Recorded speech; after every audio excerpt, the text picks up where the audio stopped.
this is an iHeart podcast. Guaranteed human.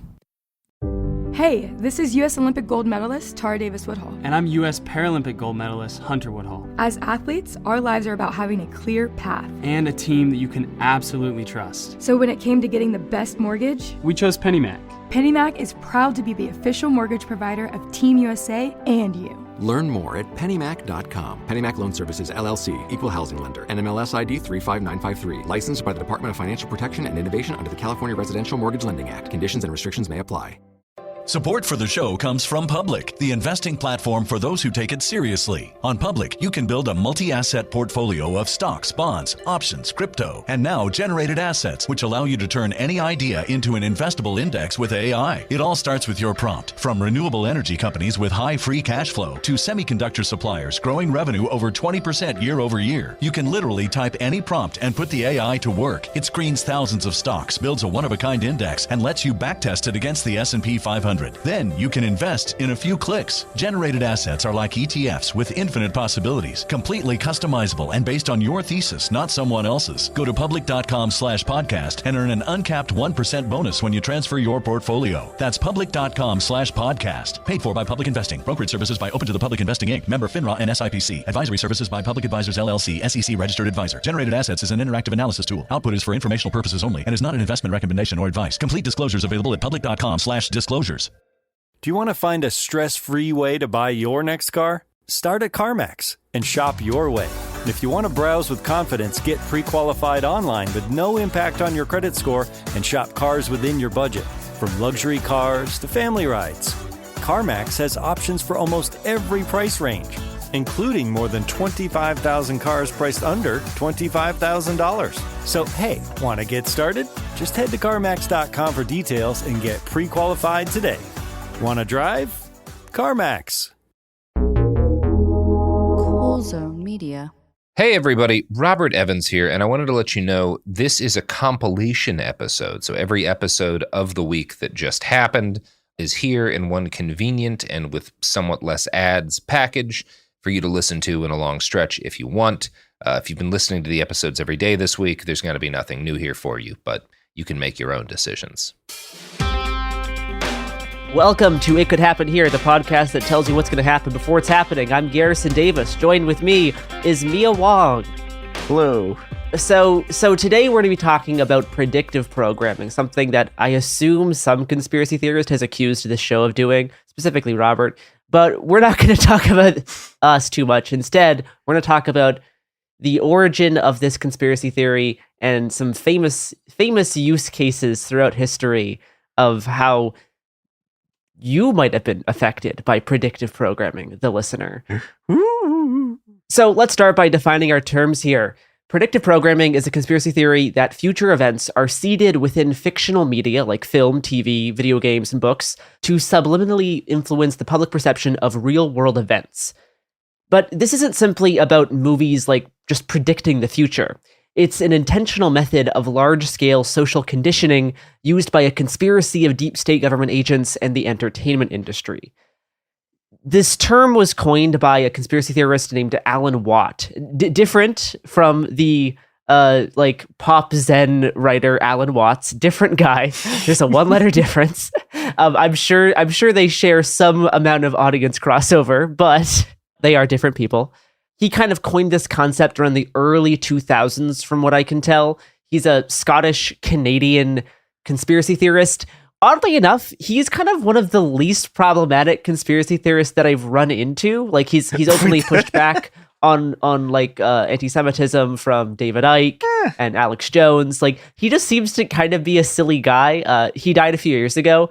From what I can tell, at least on like a cursory search, he's like not the most problematic. I mean, obviously still a conspiracy theorist, but like kind of like the token good conspiracy theorist. I don't know. But he defined predictive programming as the power of suggestion using the media of fiction to create a desired outcome. A more expansive definition that he gave is, quote, predictive programming is a subtle form of psychological conditioning provided by the media to acquaint the public with planned societal changes to be implemented by the elites. If and when these changes are put through, the public will already be familiarized with them and will accept them as natural progressions. thus lessening any possible public resistance and commotion. Predictive programming, therefore, may be considered a veiled form of preemptive mass manipulation or mind control, courtesy of our puppet masters. So that's Alan Watt. That is his definition. Like I said, he kind of came up with this idea in the early 2000s, and it spread like wildfire throughout his competitors and his contemporaries in the conspiratorial milieu. Yeah, it's really recent. I thought it was older than that. Yeah, no, it is. This is a new one. It is a relatively new conspiracy theory. Like it doesn't go all the way back to like some of like the rough ideas were kind of used by stuff, going all the way back to like the John Birch Society, but the actual term predictive programming and the modern understanding of that term are much more recent. An Ohio State University article on the topic said, quote, "Predictive programming at its core is a tactic to reduce resistance by introducing concepts that seem far-fetched and continuously reintroducing them to make these concepts appear more likely or at the very least acceptable." So that's more of like a outside-in definition from researchers. So let's go back to Alan Watt a little bit, because he's kind of been largely forgotten in the conspiratorial milieu, replaced by a whole bunch of more like bombastic and troubling figures like Jones and Ike and many smaller conspiracy theorists. But I listened to what I believe to be the first kind of broadcast where he coined this idea. As opposed to Alex Jones, Alan Watt is like a very like calm speaker. Like he's actually kind of just like pleasant to listen to, because he's just so like calm, methodical. He's not like bombastic. He just sounds like a regular, like chill guy. His website is amazing. It looks like a 1995 website that has never been updated. It is fantastic. I love that the website has stayed up after his death, because it is just a joy to look at. But Alan Watt describes predictive programming as a quote unquote ancient science. He thought that, quote, "families of actors go back thousands of years. They're a specialized section of society that intermarries within their own ranks," unquote. So like he thinks all actors come from like this one large like intergenerational family that have been like in like profession of acting, which like is kind of true for like the Coppolas, but like it's like yes, there is a massive like nepotism problem, but like no, yeah. Actors aren't like a single family that goes back like millennia. But that is one of his beliefs. He calls producers magicians. Quote, "They know what messages must be imprinted into the minds of the audience. They know the techniques, a perfect science," unquote. He also talks about how Shakespeare was involved in predictive programming. Quote, "Shakespeare was the magician that brought the English language into being," unquote. So he means that like Shakespeare is like the person who developed like the modern English language. Like obviously English like predates Shakespeare, but like he thinks that through Shakespeare's writing he was able to like popularize the modern form of English, which just isn't true. But it's a funny thing to believe. And he thinks all these people are like literal magicians, like wizards, like like wands, pointy hats, like they're all like doing actual like magic. This seems like such a roundabout way of doing this. Like you can just absolutely do magic. So true, Mia. So Alan Watt talks about that in the late 60s, there was a big weeks-long international meeting to decide that Hollywood would be the place to create the culture of the future. He then discusses how like Hollywood controls people through like war movies, and how like the DoD helps Hollywood with equipment for war movies, but they have to approve all the messaging, which like that has like a little grain of truth in there. Like, yes, to use military equipment, you do need to get like approval from people in the government. And yeah, there is a form of Hollywood that is like just war propaganda. Like that is, there's a kernel of truth here, but not exactly in the way Alan Watt talks about it. Do you know what else has a kernel of truth? All of these ads. There's one single kernel in all of these ads that is revealing a divine truth of existence. So watch out and listen for this one kernel of truth.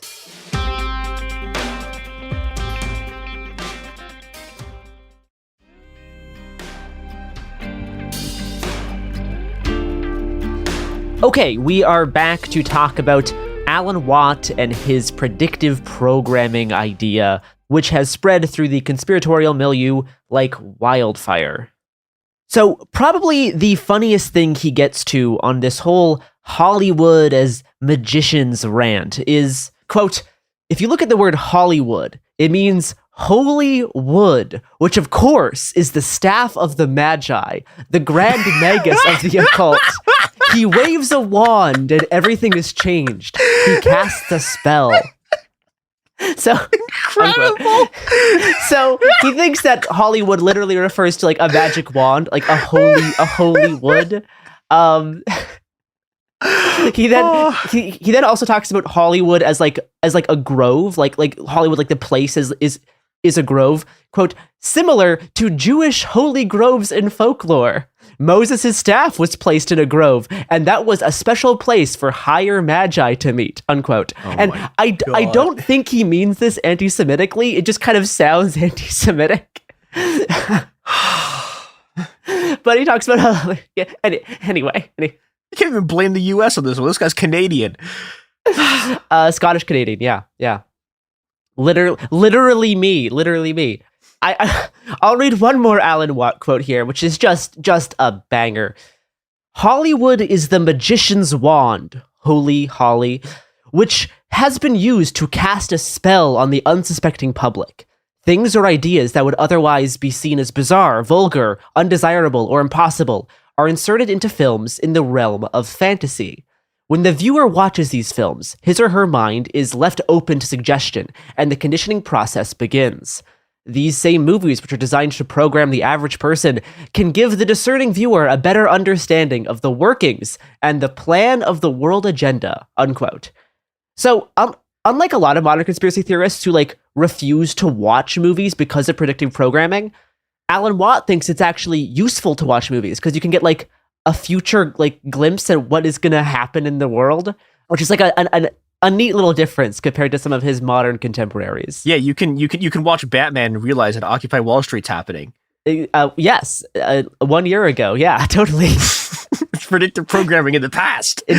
Yeah. Preemptive. So let's talk about some examples of predictive programming. Now, one thing that people often point to when discussing this is the television show The Simpsons.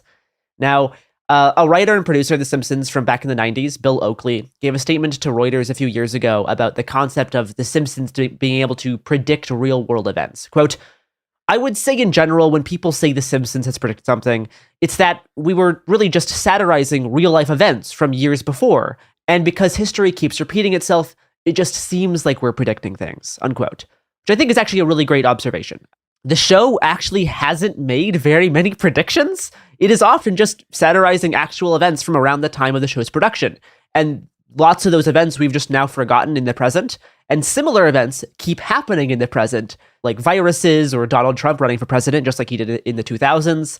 So it's easy to kind of see these things as predictions when in fact we've just forgotten the events that they were originally satirizing. Now, many of the kind of viral quote-unquote predictions you see online associated with The Simpsons actually just have a vastly different context within the show, and in many cases are actually just altered images, fan art, photoshops, or memes with mislabeled timestamps, or genuine images satirizing current events, making it appear as if The Simpsons version happened beforehand when really it was something satirizing an event a month ago, made to look like it was actually produced in 2007 or something, right? So it's just a whole bunch of manipulated media.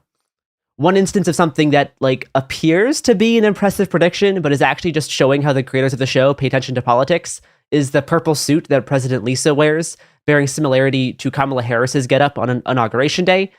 But purple was also worn by Michelle Obama and Hillary Clinton during previous inauguration days. It's the color of the suffragette movement, and it tends to symbolize unity between red and blue states. It's a very common thing that women wear at inauguration day. So it's just a good guess. So there's a lot of stuff like that. Now, probably the most famous example of The Simpsons' predictive power is probably the 9/11 poster from the New York episode.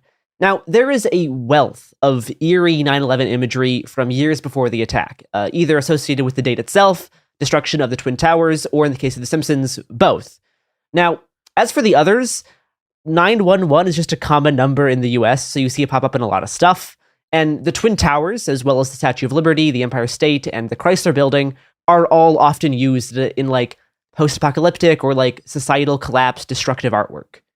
Of course, there was the bombing at the World Trade Center like a decade prior, and it's really easy now just to focus on instances of art depicting the Twin Towers, right? We have Michael Keaton's The Squeeze from 1987, Cookie Monster eating the Twin Towers in 1976, the towers disintegrating in the 1993 Mario movie, the infamous Illuminati card game, the Coos party music album cover, and my personal favorite instance, the pilot episode of the X-Files spin-off show The Lone Gunman, in which members of the US government deep state remotely hijack a commercial airliner to crash it into the World Trade Center to blame it on terrorists and start a new war in the Middle East. This episode aired 6 months before 9/11. It is the funniest thing. It's wild. It's like, specifically being like an X-Files spinoff, it's just gold. Hilarious stuff. And obviously, for another predictive programming type thing, in the wake of COVID-19, many have pointed out that movies like Contagion or even Zombie Media are instances of predictive programming to get the public to accept a massive global pandemic, when in most cases it's actually just like scientists being like, hey, a pandemic could probably be a big problem, and then screenwriters being like, oh, let's write a movie about a pandemic, right? Very, very easy. Do you know what else contains very important subliminal messaging, Mia? Cars 2? Well, the products and services that support this podcast. Listen to these to get a glimpse into the future.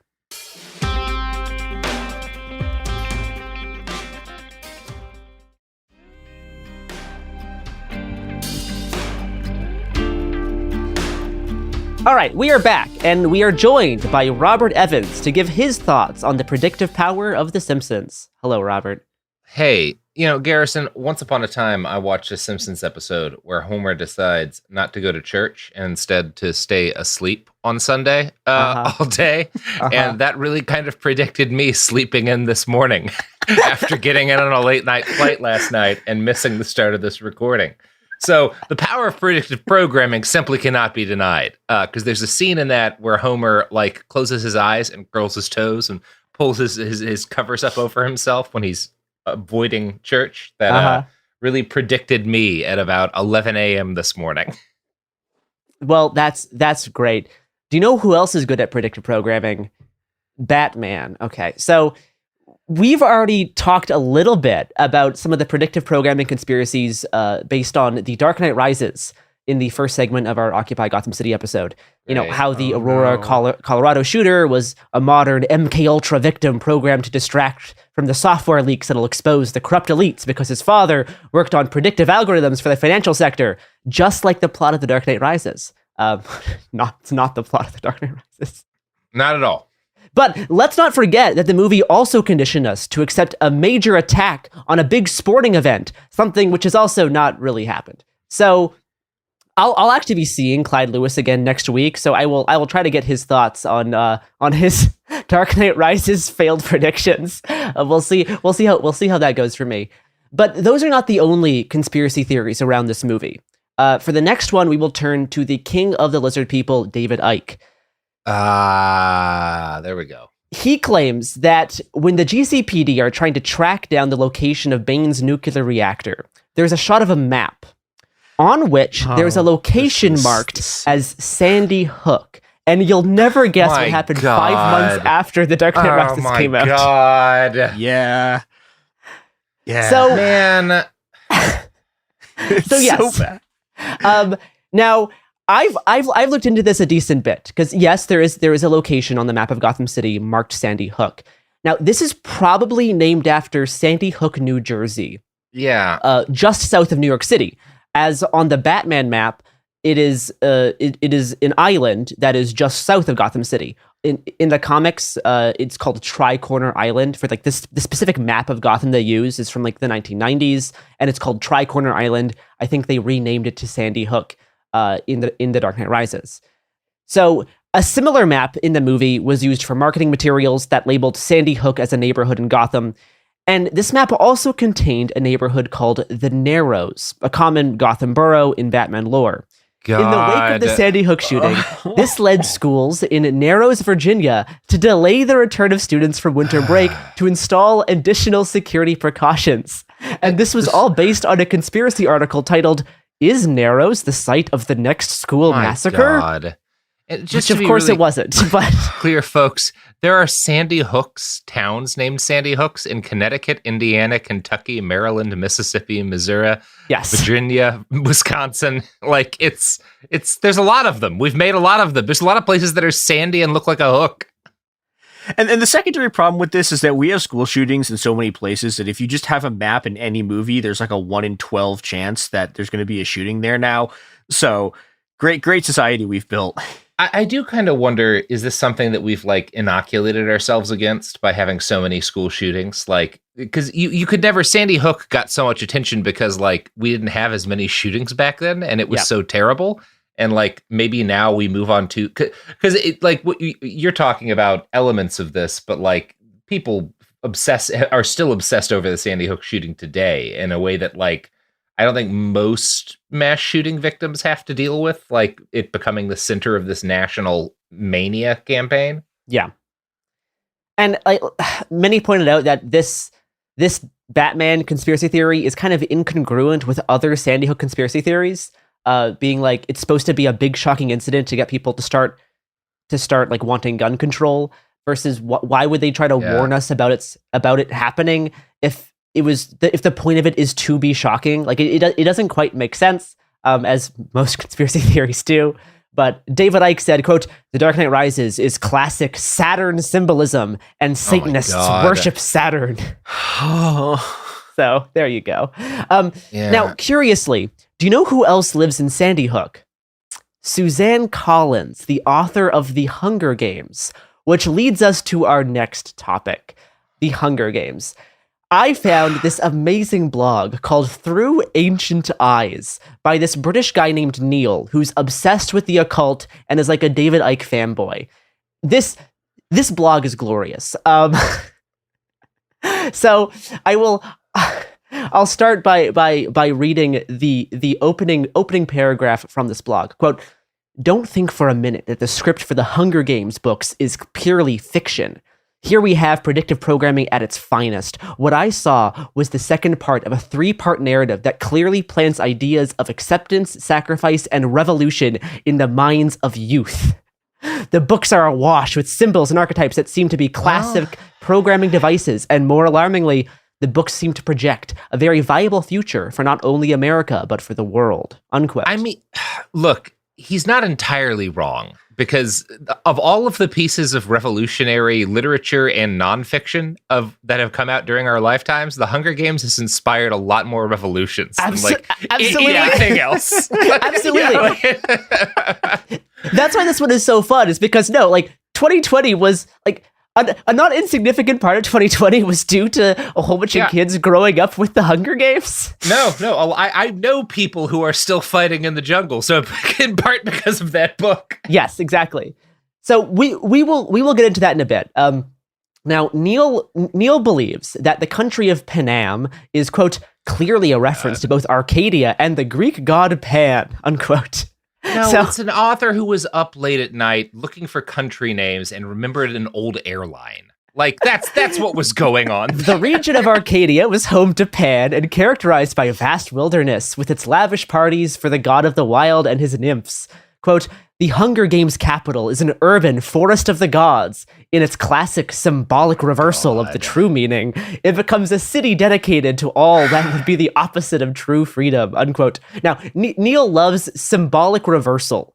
How you will see something depicted that is like being against totalitarian governments.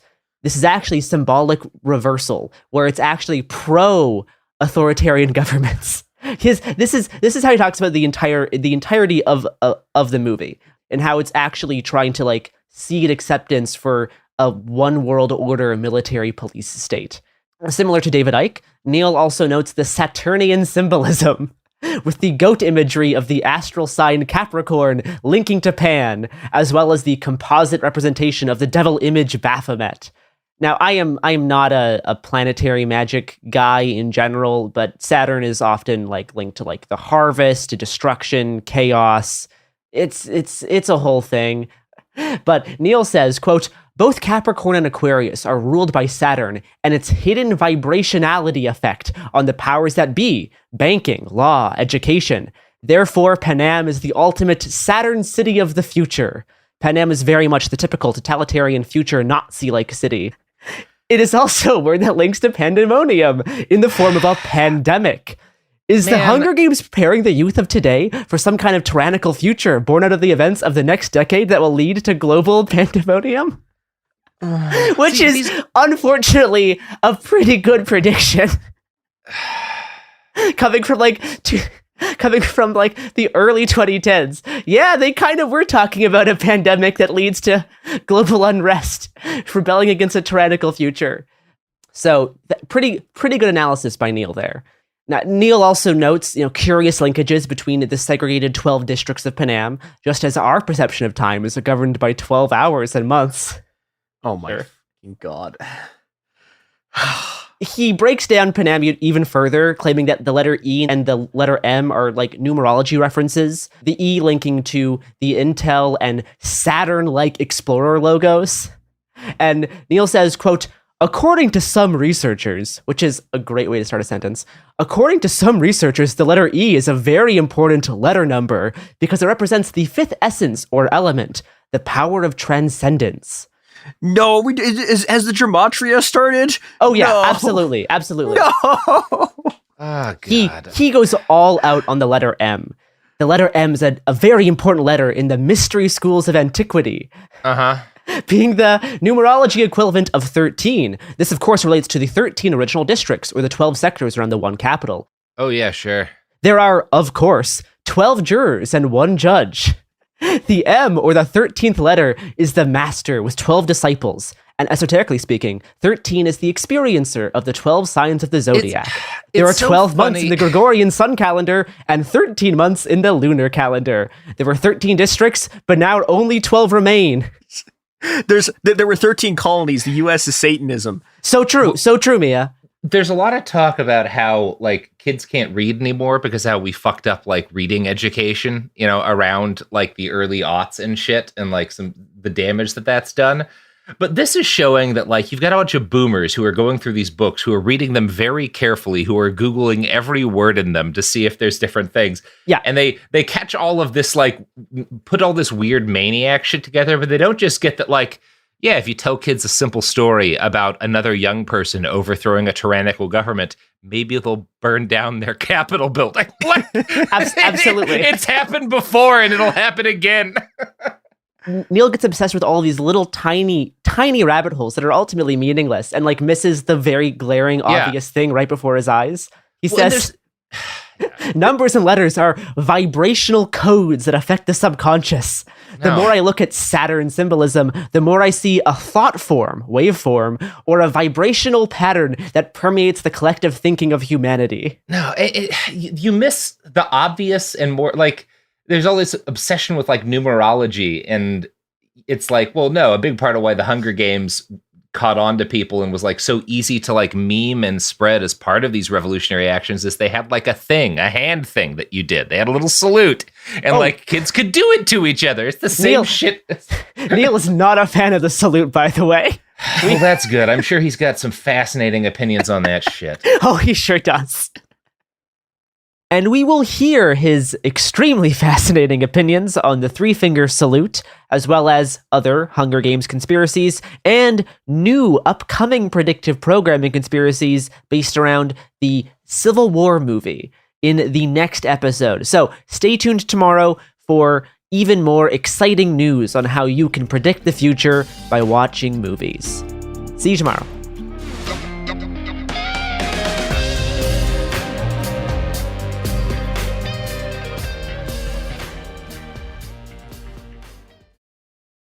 Support for the show comes from Public, the investing platform for those who take it seriously. On Public, you can build a multi-asset portfolio of stocks, bonds, options, crypto, and now generated assets, which allow you to turn any idea into an investable index with AI. It all starts with your prompt. From renewable energy companies with high free cash flow to semiconductor suppliers growing revenue over 20% year over year, you can literally type any prompt and put the AI to work. It screens thousands of stocks, builds a one-of-a-kind index, and lets you backtest it against the S&P 500. Then you can invest in a few clicks. Generated assets are like ETFs with infinite possibilities, completely customizable and based on your thesis, not someone else's. Go to public.com/podcast and earn an uncapped 1% bonus when you transfer your portfolio. That's public.com/podcast. Paid for by Public Investing. Brokerage services by Open to the Public Investing Inc. Member FINRA and SIPC. Advisory services by Public Advisors LLC, SEC registered advisor. Generated assets is an interactive analysis tool. Output is for informational purposes only and is not an investment recommendation or advice. Complete disclosures available at public.com/disclosures. Hey, this is U.S. Olympic gold medalist Tara Davis Woodhull. And I'm U.S. Paralympic gold medalist Hunter Woodhull. As athletes, our lives are about having a clear path. And a team that you can absolutely trust. So when it came to getting the best mortgage, we chose PennyMac. PennyMac is proud to be the official mortgage provider of Team USA and you. Learn more at pennymac.com. PennyMac Loan Services, LLC, Equal Housing Lender, NMLS ID 35953. Licensed by the Department of Financial Protection and Innovation under the California Residential Mortgage Lending Act. Conditions and restrictions may apply. Let's talk about modern home shopping. It's sort of become a fun side hobby, right? Scrolling listings at night, dreaming about kitchens you've never seen, or backyards you haven't even stepped foot in, all from the comfort of pretty much anywhere. Redfin knows a lot of people like you want to own, but are stuck in this browsing mode loop. That's where Redfin flips the script. With listings that update within minutes and tours you can book right from the Redfin app, you can see your dream home the moment it appears. Now, liking a listing is easy, but actually landing it, that's where Redfin comes in. Redfin has over 2,200 agents with local expertise. And Redfin agents close twice as many deals as other agents. That means they want to help you win, not just window shop. Redfin is built to help you go from just looking to wait, this could actually be home. So become the newest neighbor on the block. Visit redfin.com to start finding and start owning. That's redfin.com. Welcome back to It Could Happen Here. I'm Garrison Davis. I'm joined by Mia and Robert to discuss predictive programming. So last episode, we talked about the origin of this conspiracy theory, how this Scottish conspiracy theorist named Alan Watt came up with this idea that through Hollywood, movies, TV, books, video games, the secret cabal of shadowy governments is trying to subliminally prepare us to accept planned events as they take place in the future by putting little hints, shadows, and seeds into our everyday entertainment diet. One of the oldest examples that conspiracy theorists will point to as an example of predictive programming is this book from the late 1800s called Futility that talks about a fictional ship called the Titan, which was thought to be completely unsinkable, which eventually crashed on an iceberg and sank. This obviously it mirrors what happened to the Titanic in the decades to follow. So yeah, we're going to be talking about this sort of stuff. Last episode ended in our discussion of the Hunger Games. I found this old conspiracy blog by this British guy named Neil, where he talks about all of his theories surrounding the Hunger Games books and movies. So we will return to hear Neil's thoughts on the predictive programming implanted into the Hunger Games. Neil also has fascinating opinions on trains. He really doesn't like that in the Hunger Games there is a big train system which he links to the European Union's future train plan as well as high-speed rail plans for North America, which he is very against because do you know who else used trains? Was it the Nazis, Garrison? The Nazis, yes. Was it the Nazis? It's the Nazis. You know, you can tell this is an older conspiracy because they're actually using the Nazis as the people who use trains and not like the Soviet Union. Yeah. I think Neil just really likes driving, and he thinks that driving is like the epitome of freedom. So he talks about how trains are trying to control which areas of the country you can go to instead of the freedom of the open road. I got stuck behind a train in traffic on my way to the airport. Very which frustrating. Helped make me late to this call. So I think he's right. I'm on board now. He also rants about this 1992 UN plan called Agenda 21 about like a big environmental management plan with highly condensed human settlement zones. This is something that both John Birch and Glenn Beck were also like really. Oh, Alex Jones is huge on. Yeah. This was the entire conspiracy ecosystem for about 15 years. Couldn't shut the fuck up about Agenda 21. Yeah. Some of them still go on about it. So Neil's upset because that looks similar to like the Pan Am map of like because Pan Am is in like a post climate collapse. We have these very condensed areas of settlement and like a vast like unusable landmass in America. So he has this whole thing about that. He doesn't like that President Snow looks like the Saturnian figure of Kronos, the father of time who devours children. Oh, just kids like how love Kronos. Just like how President Snow sacrifices children to Oh, man. maintain like societal control of Pan Am in the Hunger Games. Don't let him see my bathroom. That'll Yes. really get us Yes. in the center of some. I have a giant copy of the Saturn eating his son painting that's like right next to my toilet. It's great painting. Also, not necessarily about that. They just found a painting of a guy eating a guy and were like, it's probably Saturn that this guy was trying to paint. That is the research quality that Neil also does. He's like, yeah, it's probably all these things. Seems like it's Saturn, yeah. It seems like it's Saturn, yeah. Kind of uncomfortable to imagine it's anyone else. Neil also compares the Hunger Games to China's one-child policy and the population reduction conspiracy theories of Agenda 21. What? Just like in the Hunger Games, it's about having children kill each other, just like the one-child policy. Yeah, that's how China does their one-child policy. Other children are told to kill children. That's why they're There's so more good than at one Dota. in a family. Back on the revolutionary tract, quote, I can't confirm that Susan Collins used the archetype of Artemis for her character of Katniss, but what can be observed is how this female role model is a symbol for revolution, a new order, and more importantly, a new world system. This is clearly the blueprint for a new America. So part of this blueprint that he talks about is like implanted microchips and a brutal police state that arrests and kills protesters, unlike our current police state, which would never arrest or kill a protester. Yeah, and everyone just carries microchips around. Yeah. Now, more devious than the murder-happy police, Neil finds the bird symbolism to be. Including Katniss's dress, which transforms into the Mockingjay symbol, which, according to Neil, looks, quote, remarkably like a Bennu bird of Egypt, as well as a phoenix, especially when encircled in fire. Quote, the phoenix is a classic mystery school symbol that relates to the unseen forces that transforms the world. Both Katniss and Peeta's costumes set afire as they enter the arena before the tournament, with Katniss becoming the bird on fire. She is the embodiment of the coming transformation, the beginning and the end. Katniss and Peeta are symbols of Artemis and Apollo, the twins, and children of the New World Order of Gods. Smokeless fire is also a major symbol used by the Illuminati, and is their vehicle to communicate with the Archons. He never goes into further detail about the Archons. It's also like, yes, smokeless powder is what made war possible. So, there's other things. It's not just the Illuminati. We use it for fireworks, too. Katniss is the woman clothed in fire sun in the Book of Revelation, and the EU, the United Nations, and the Security Council replicate this symbolism. A phoenix rising out of the tyranny and war. It's all reversed symbolism, of course, because these bodies are set to administer the World Army Police and the future New World Order, unquote. So he's there complaining about a United Nations mural that was made after World War II about a phoenix of peace rising from the ashes of war, and how this is actually reversed symbolism because they're actually going to be, laying out this global one world government, calling it peace. He also talks more about the Book of Revelation and how 12 and 13 combined in the unification of the new world, just like in the Bible. And then finally, to get to that three-finger salute, quote, it's interesting when you dig a little deeper and find that Katniss's salute is reminiscent of a certain Nazi youth salutes found in Eastern Europe in the late 1930s. He's also quite concerned by the new adoption of the salute by the Girl Scouts, despite the three-finger salute being used in Scout organizations for over a century. Yeah.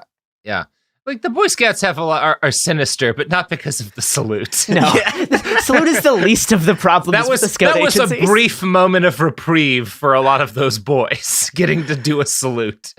And then he also says, quote, "It's no surprise that the Mockingjay pin also looks similar to a Nazi gunner badge, because as I've already shown, the bird is the symbol for the power of revolution, a new order that goes all the way back to the Holy Roman Empire." See, and these are the guys who'll be like, well, look at the Mockingjay symbol. It's similar to then they'll see like a Scout sniper flag that looks like the SS logo and go, well, there's clearly nothing related to that. And then we will close this section by continuing on the revolutionary elements. Quote, "What kind of revolution does Katniss symbolize? Are the youth of today being readied for another revolution followed by another dictatorship? How many more celebrities are we going to see being used as a mouthpiece for revolution? I am all for peaceful revolution based on respect and love, but the movies never portray that kind of revolution. A peaceful revolution is one inspired by the inner world of imagination, and not necessarily the outer world of the five senses. The type of revolution that the elite would want us to unfold here would be one born of pandemonium. The Illuminati and those in control of the current global empire in the making love to hide their agenda in plain sight within commercial, so-called fictitious movies, and in the media industry in general. The Hunger Games is the script for the totalitarian elite, ruled brutal police state. The agenda is repeatedly being laid out in front of our very eyes, both in real everyday life and in things we choose to expose ourselves within the so-called entertainment industry." This is one of these things where all of these conspiracy theories center around the fact that people, for reasons that are incomprehensible to me, believe that the thing the U.S. government wants you to do is shoot guns at them. Like, yes, right? No, they don't. I guarantee they don't want you to shoot machine guns at them. They would like you to spend money and go to work. That's the primary thing the U.S. government wants you to do. Pay your taxes without too much fuss. Do you know what else the U.S. government wants you to do, Robert? I know a number of things the U.S. government wants me to do, Garrison, but I won't. I will not stop telling people to take colloidal silver for all of their healthcare problems. The only way to really carry out the revolution starts with putting silver in your body.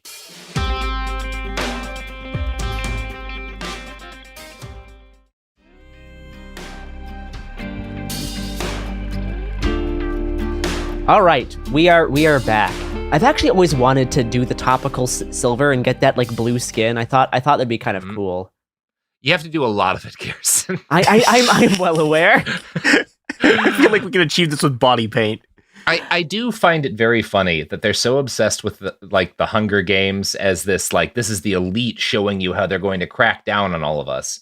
And then when the Hunger Games inspires an actual revolution, it's like the one that gets no support from any spook agency, and the only one. There's no CIA, no FSB, fucking nothing. Like it's just a bunch of teenagers and their books and 3D printers. I mean, and like looking back at that Hunger Games section, it's always interesting how people like this, they're like, in the real world, very like pro-police in a lot of cases, but then also being like they're trying to instill a police state, right? It's they get to eat their cake and have it too, where they are both pro law enforcement, but also anti this like imagined evil version of law enforcement that's always like right on the cusp of being introduced.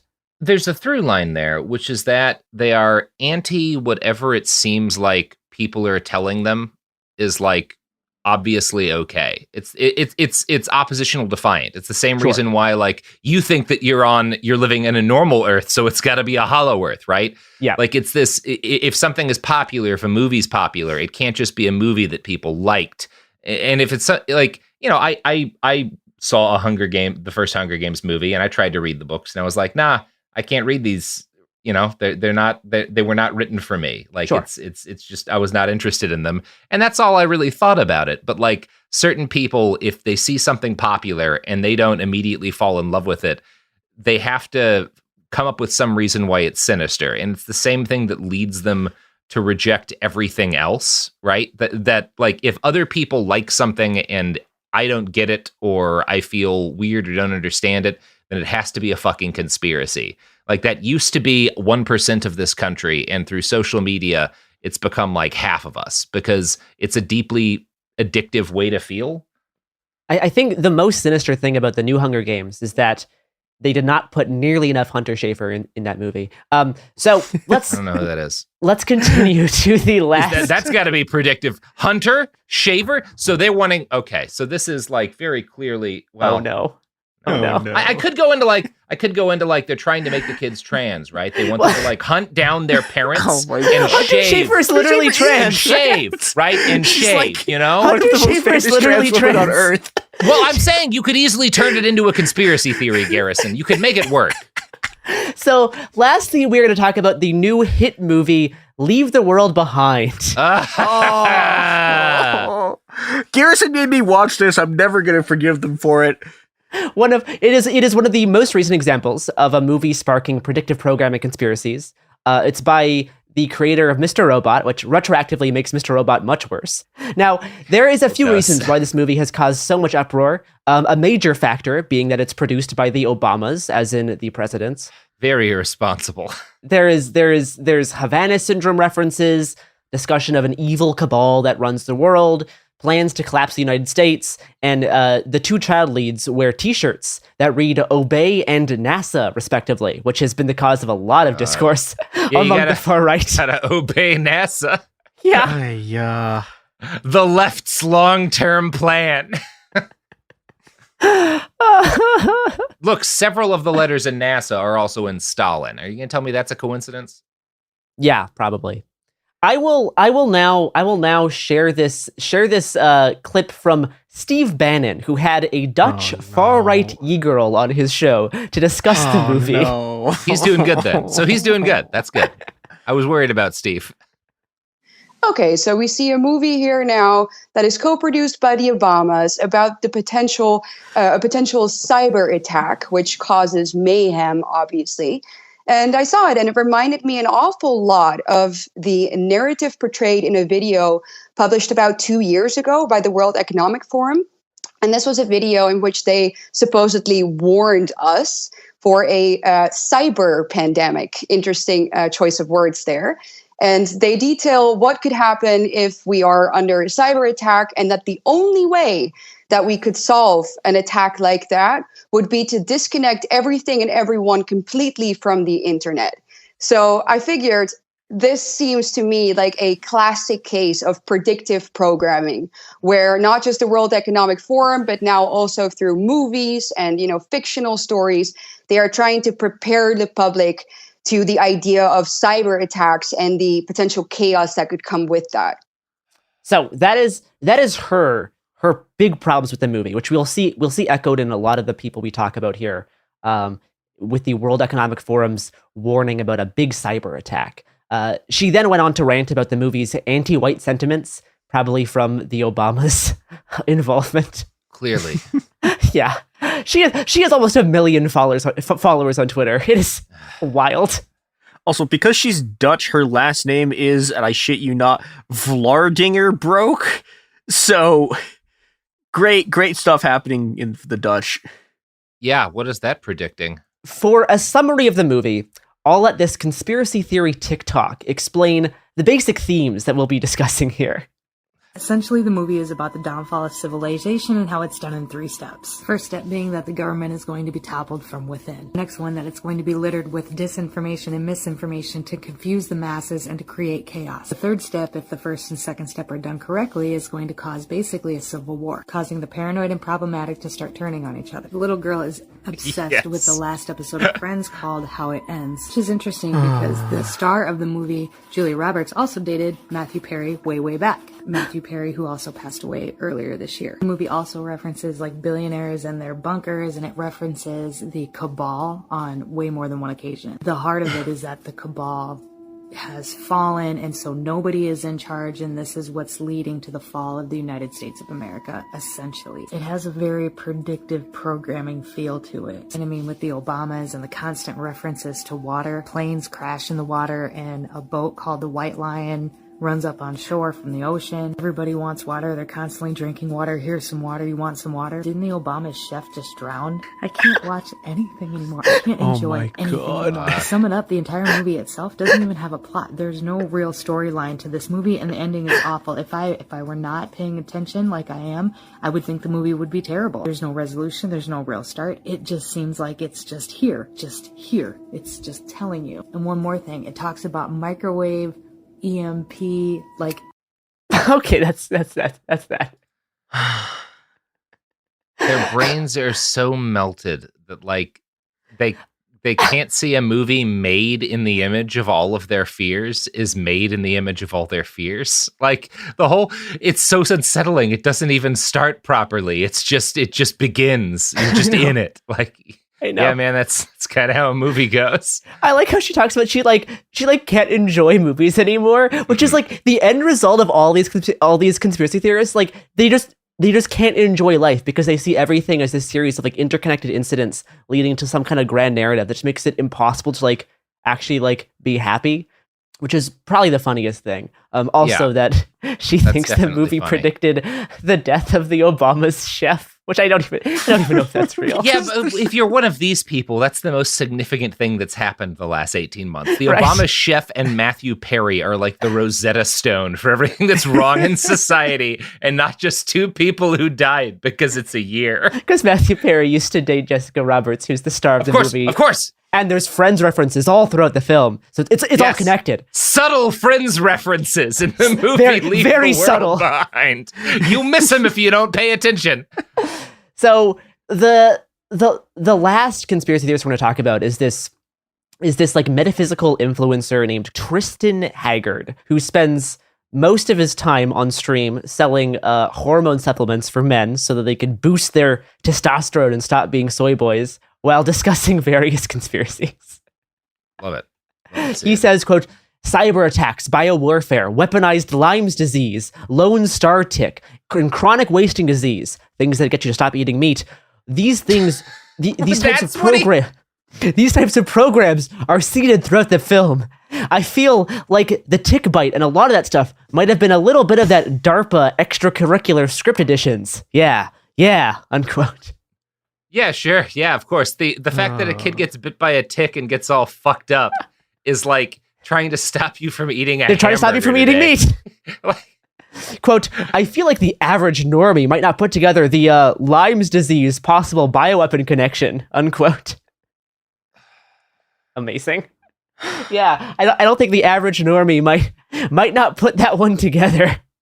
You know, that does suggest to me that all these people are going to die in 30 seconds if there's any real kind of unrest, because their attitude towards the idea of disease is that was planted by the New World Order. Yeah. People won't get sick. Now, these two guys on this stream also said that they had to stop watching Mr. Robot in the third season because there were too many quote-unquote gay scenes, which is really funny. I had to stop watching it in this first season because I don't like Rami Malek, but you see, some of us are built different. I had to keep watching just for Christian Slater, but that's just me. He did make it hard to quit. Yeah.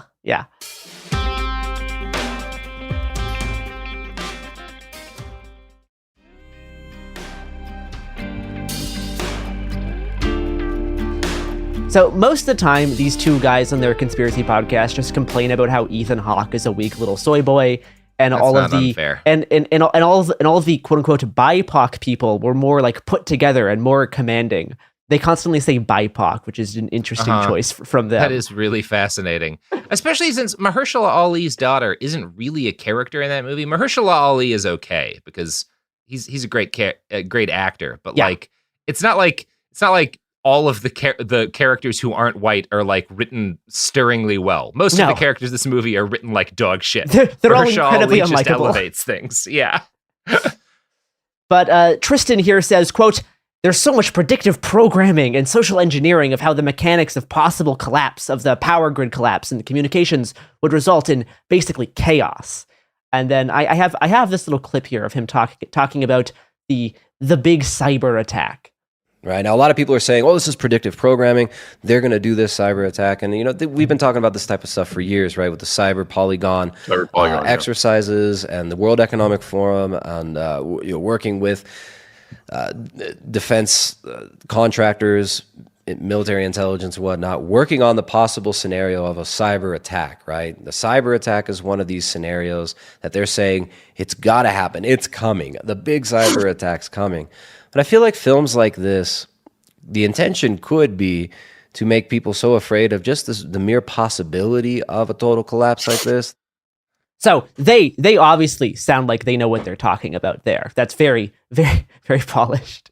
Now, Tristan thinks that he has a better idea to kind of seed collapse. Quote, "A better way to implement this would be to not really roll out a huge wide-scale power outages and communications outages, but make it a protracted, small, and localized so that you can still maintain a certain level of propaganda and control, and then create enough fear to where people will accept the mandatory digital ID for the internet and the central bank digital currencies and whatnot.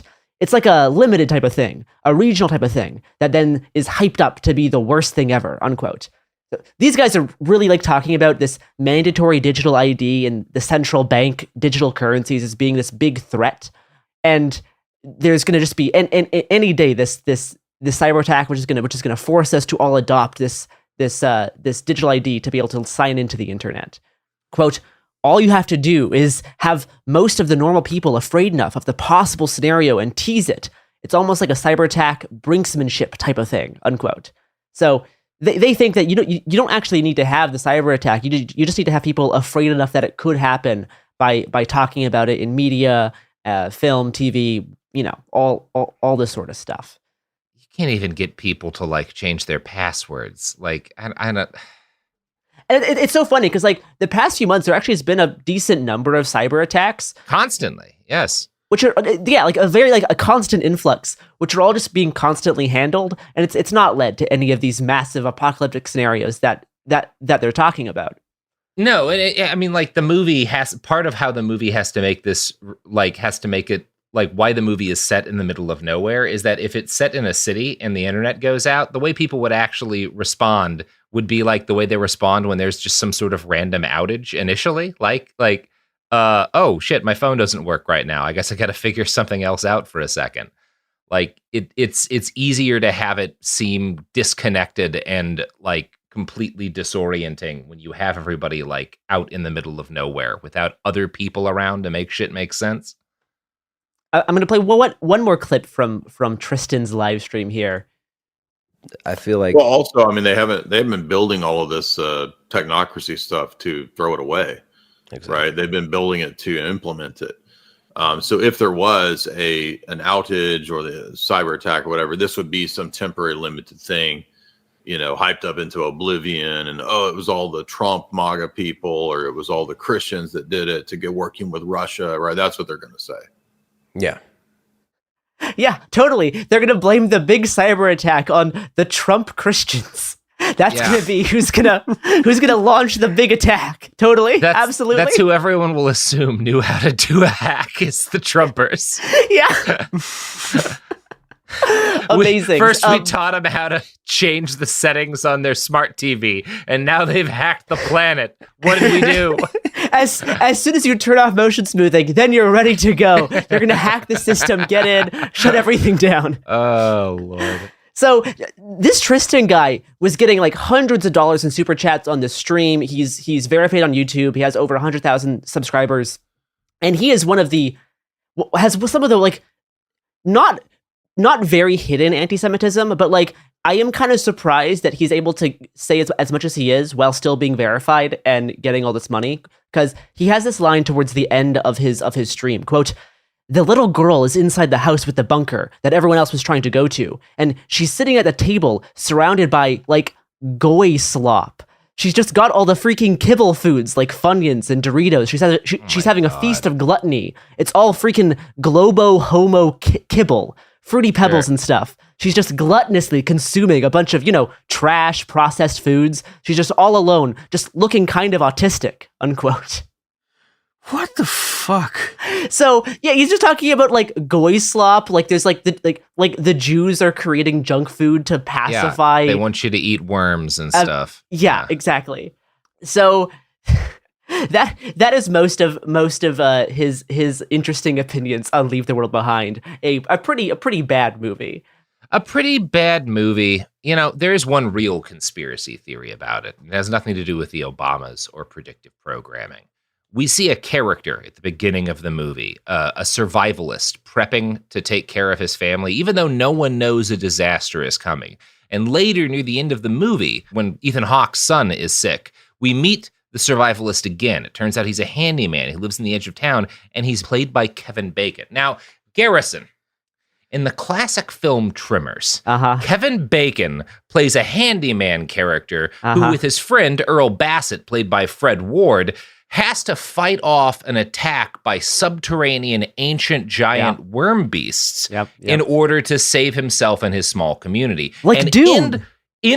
Just like Dune, Garrison. And in the lore of the Tremors movies, Val McKee, Kevin Bacon's character, is not seen in further movies because he gets rich and he marries Rhonda LeBeck and they move off somewhere. Maybe they move to the Northeast, to an island off the coast of the East Coast, where he bought a house and became a survivalist prepper, informed by his experiences with his good friend Bert Gummer, the local survivalist who shot a giant worm to death. And maybe Leave the World Behind is a stealth sequel to the first Tremors movie, showing what Kevin Bacon's character does later in life. I would be so much more of a fan of Sam Esmail if he tried to put the Tremors movies into the canon of Mr. Robot. Like it would have been perfect. I would have completely changed my opinion on this movie. They'd shown up to Kevin Bacon's house and he'd come out with a gun and they'd been like, look, we just need some antibiotics. And he's like, antibiotics? What about the fucking worms? How are you people walking around? And then the movie ends. That's the end of the movie. It was all a Tremors sequel. You Korean Iranian terrorists went into the wrong rec room. So, I lastly just want to talk a little bit about some of the obvious problems with this predictive programming idea, right? It completely ignores the fact that humans use art as a form of cultural creation. Like we imagine futures in our art specifically because they could come into being. Like a lot of like sci-fi that influences technology comes from this. That's also kind of the basis of Mark Fisher and Nick Land's cultural hyperstition, where you specifically make art to have this larger cultural effect that then can bring things into being, as opposed to the more individualistic use of occultism. And then a big part of all of this predictive programming thing is also just apophenia, right? It's people creating connections and patterns in random data, because it's actually easy to look back and pick out past media that has seemingly predicted events. But it's much harder to identify current media that is actually predicting future events, right? This is a part of hindsight bias, the tendency that we have to look at past events as more predictable than what they actually were. It's a common psychological response to a traumatic event, like a big pandemic or a school shooting. There's also, all of these predictive programming theories fall into these kind of contradictory depictions, which is why the Hunger Games guy calls it reverse symbolism, right? It's if predictive programming is orchestrated by a shadowy cabal seeking to implement a totalitarian takeover by normalizing an incredibly oppressive government in media and film, TV, why is said media almost exclusively about rebel heroes overthrowing an evil totalitarian government, right? It doesn't actually match. And there's been a lot of cultural studies showing that whether you portray something in media as positive or negative will strongly affect the audience's takeaway of the stimulus. So if you show something positively, they're more likely to view it as a positive thing. If you show something negatively, they're more likely to view it as a negative thing, right? This sounds very obvious, but you do have to do social science to actually show this is a real pattern. And then finally, I will end this by quoting from that article from the Ohio State University. Quote, "There are a few purposes for predictive programming, and not all of them have to deal with tyranny. Some of them are meant to lessen the blow of an event like 9/11, or, as previously mentioned, the Sandy Hook shootings. The contradiction arises when thinking about why the government would want to warn us or prepare us for Sandy Hook. The whole point of Sandy Hook conspiracies is to doubt the event even happened, so the government would create a conversation around gun control. this would defeat the purpose of staging it if the government was trying to ensure a smaller or inexistent response, unquote. Especially like looking back at what we talked about with like The Simpsons. It's just a fun game people play, right? Like it sounds like a fun world to live in if you can imagine this interconnected web connecting every single thing that happens to your own experiences. It's a way to turn the world into like this great mystery that you can solve instead of just like experiences that you have to live through. These people need real hobbies. Like, finally, the thing I wanted to mention is that the upcoming discussion of predictive programming is all centered around this movie coming out next month called Civil War. Which many of these people Garland. in their discussion of Leave the World Behind are very much talking about how Civil War just seems like a sequel to Leave the World Behind, because Leave the World Behind seems like it set up like a possible American Civil War, and how this upcoming movie is itself going to be a massive predictive programming operation to prepare American citizens for civil conflict with each other. So have fun seeing a whole bunch of conspiracy theories develop around this movie that comes out next month. Yeah, that'll be good. I mean, I wish people would start some conspiracy theories around Alex Garland's TV show Devs, which is dog shit also. And one of the worst uses of that guy from Parks and Rec that I've seen in a long time. Heartbreaking. They use math to see the past, Garrison. That kind of reminds me of this movie I watched for research called Knowing, with Nick Cage, who finds a piece of paper that has Very numbers similar. that's able to predict like catastrophic events. Alex Jones thought this movie predicted an oil rig explosion in the Gulf of Mexico. But besides that, you don't see it. You don't really see it much in these circles, despite its very like obvious like predictive focus. Yeah, mostly Devs features a bunch of very good actors standing around and staring at a screen where a grainy picture of Jesus from the past is lit up in like movie theater size screens. Like it's very mid. That's what I'm saying about Devs. It's pretty mid, folks. Don't watch Devs. Yeah, I mean, same thing with this Obama movie. So yeah, Yeah. watch out for the Obama's new movies, which are all going to seed the collapse of humanity, as well as the A24 Civil War movie, which is probably devious in some way. So have fun with that. You know, I'll say this, Barack Obama. It's not his fault, obviously, that a bunch of racists lost their mind when he became president. But knowing that, it was kind of irresponsible for him to make his debut movie production a movie about a cabal taking over the government using secret weapons? Absolutely. You knew what was going to happen, Barack. You're not a dumb man. Tell me that's not what was going to happen. Absolutely. All right. Well, I think that does it for us today. Have fun predicting the end of this episode.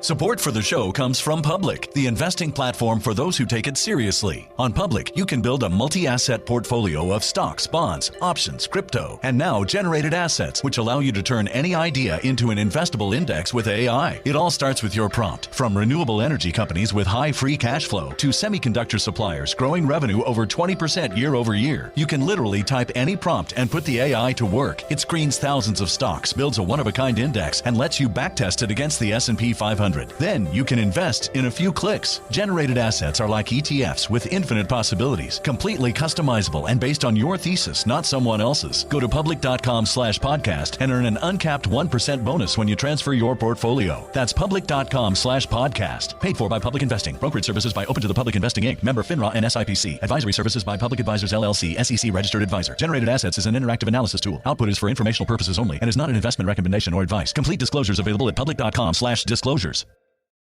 Hey, this is U.S. Olympic gold medalist Tara Davis Woodhull. And I'm U.S. Paralympic gold medalist Hunter Woodhull. As athletes, our lives are about having a clear path. And a team that you can absolutely trust. So when it came to getting the best mortgage, we chose PennyMac.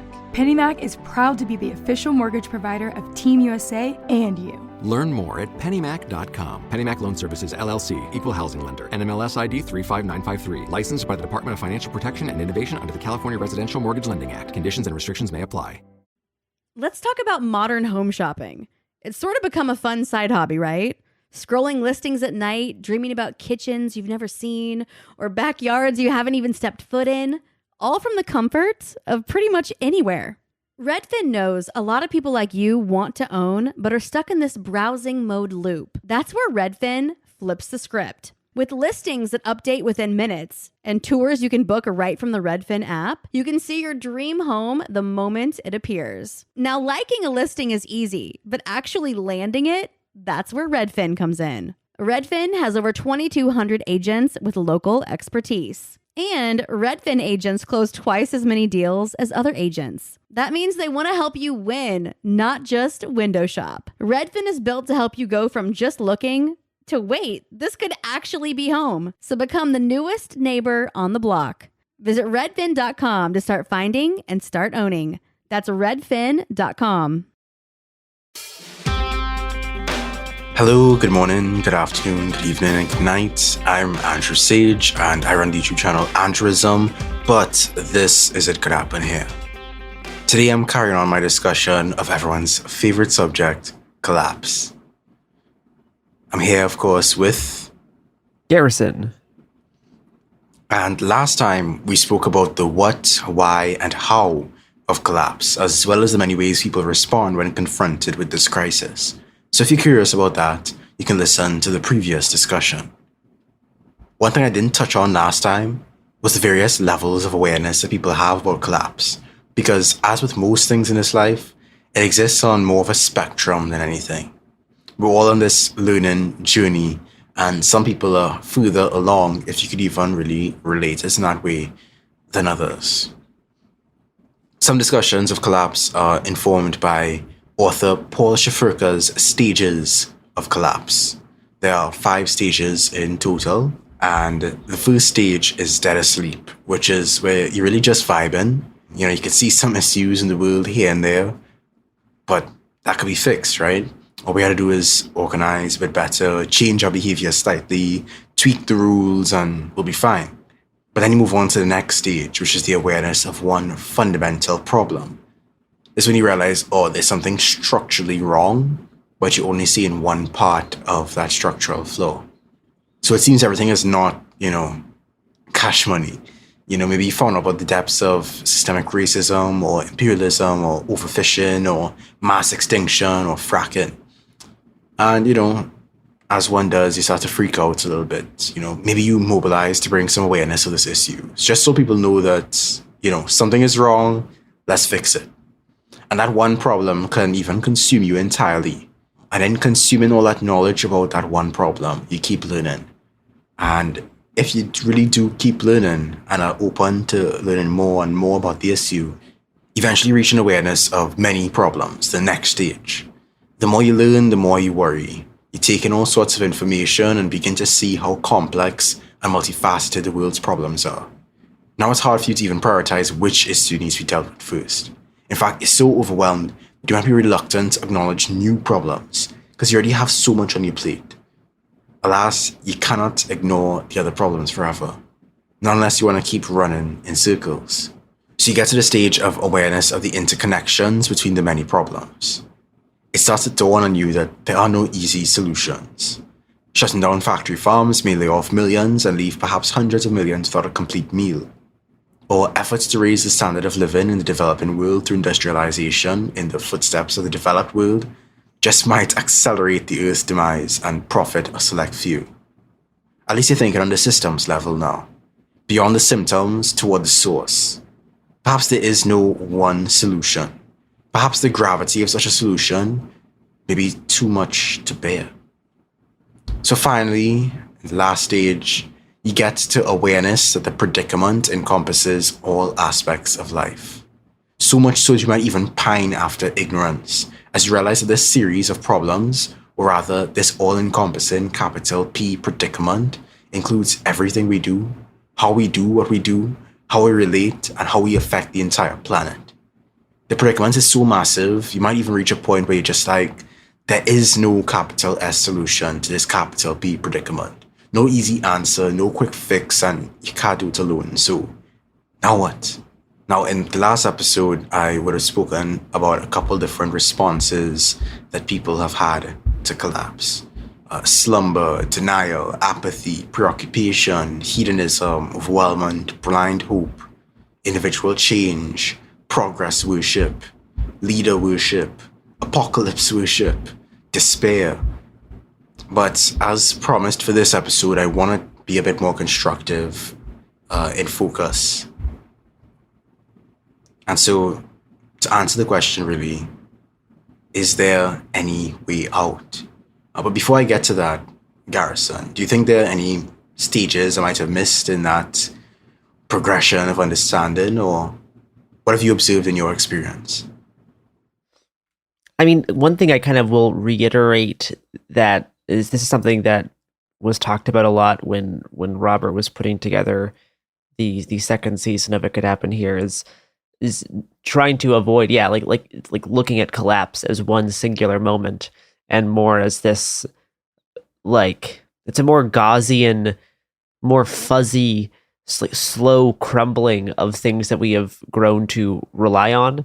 And it sometimes you can like envision it eventually reaching some sort of tipping point, but other times that tipping point's never really ever reached. It's just this forever kind of crumbling and then rebuilding and then crumbling and rebuilding, and you get to like a Ship of Theseus situation where eventually, at one point, the thing is completely different from what it used to be.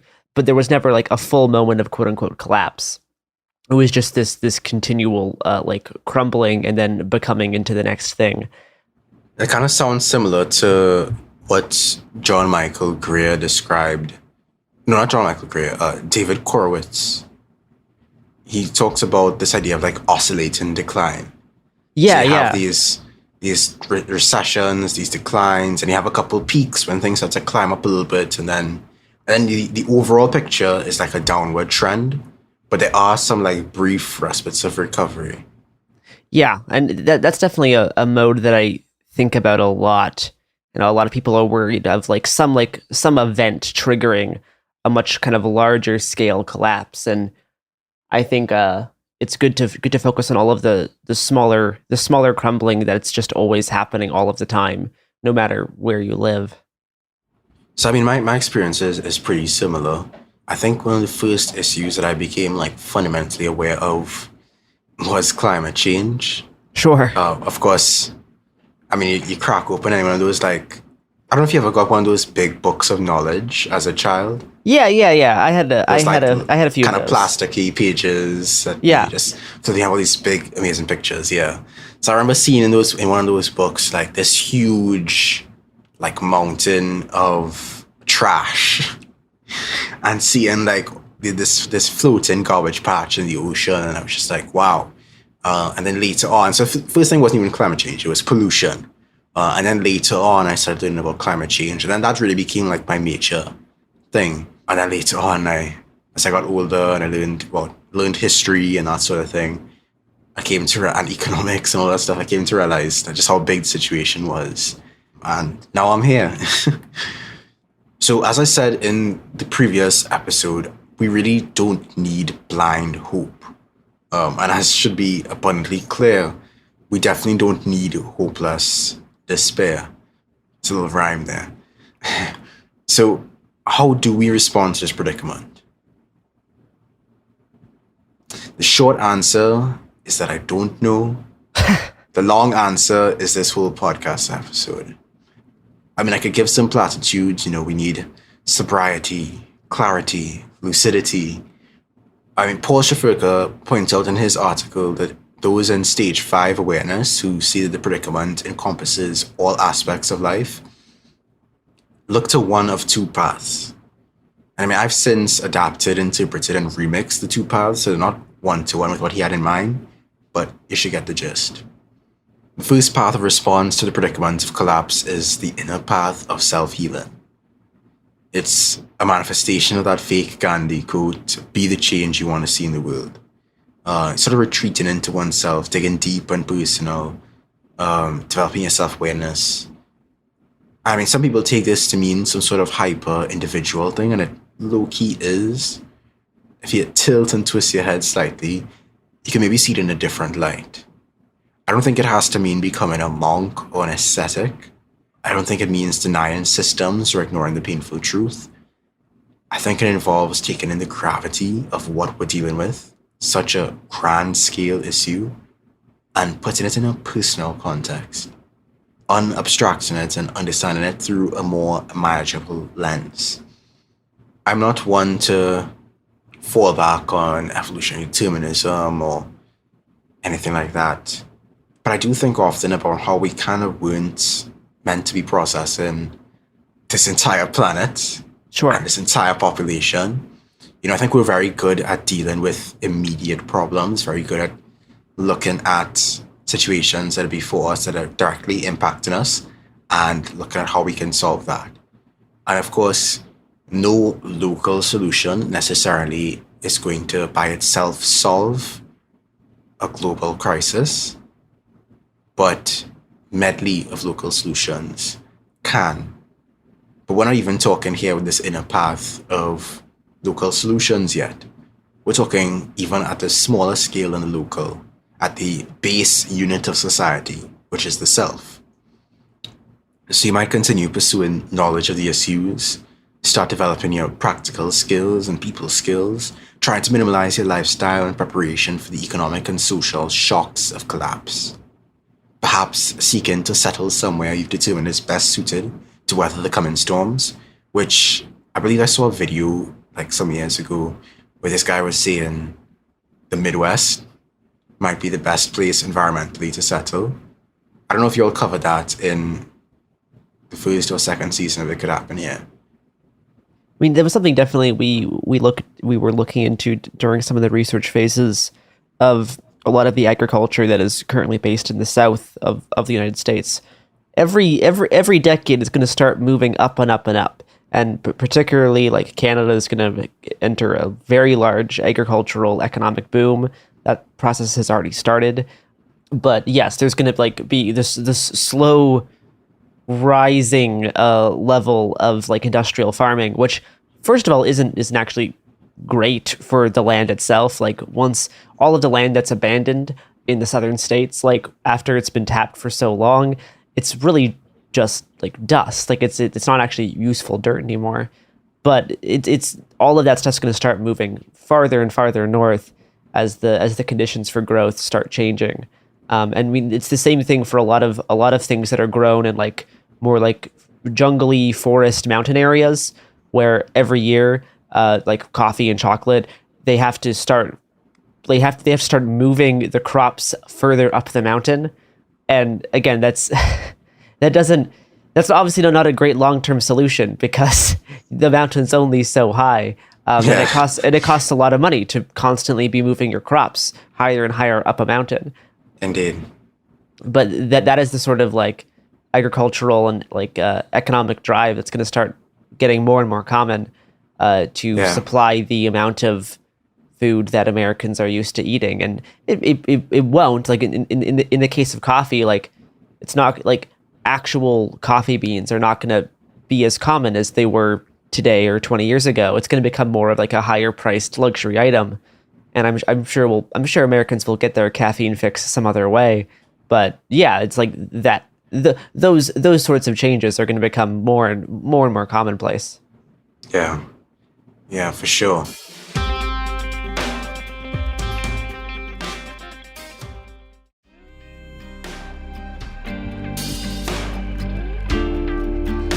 And this is why, anarchists get, I think, unfairly labeled like excessively agrarian or maybe parochial in their focus. But I think that as we talk about the degradation of soils, we talk about the failures in the long term of monocultural, large-scale farming, the only way that we're really going to see that sort of land restored again is through the sort of agroforestry, permaculture, small-scale practices that involve rebuilding that relationship between people and the land itself. Regarding outside of the US, I don't know what my game plan would be. the dry seasons are certainly drier, and I think last year actually was one of our driest wet seasons. So I don't really plan on leaving, but I do find myself thinking about, okay, where am I gonna where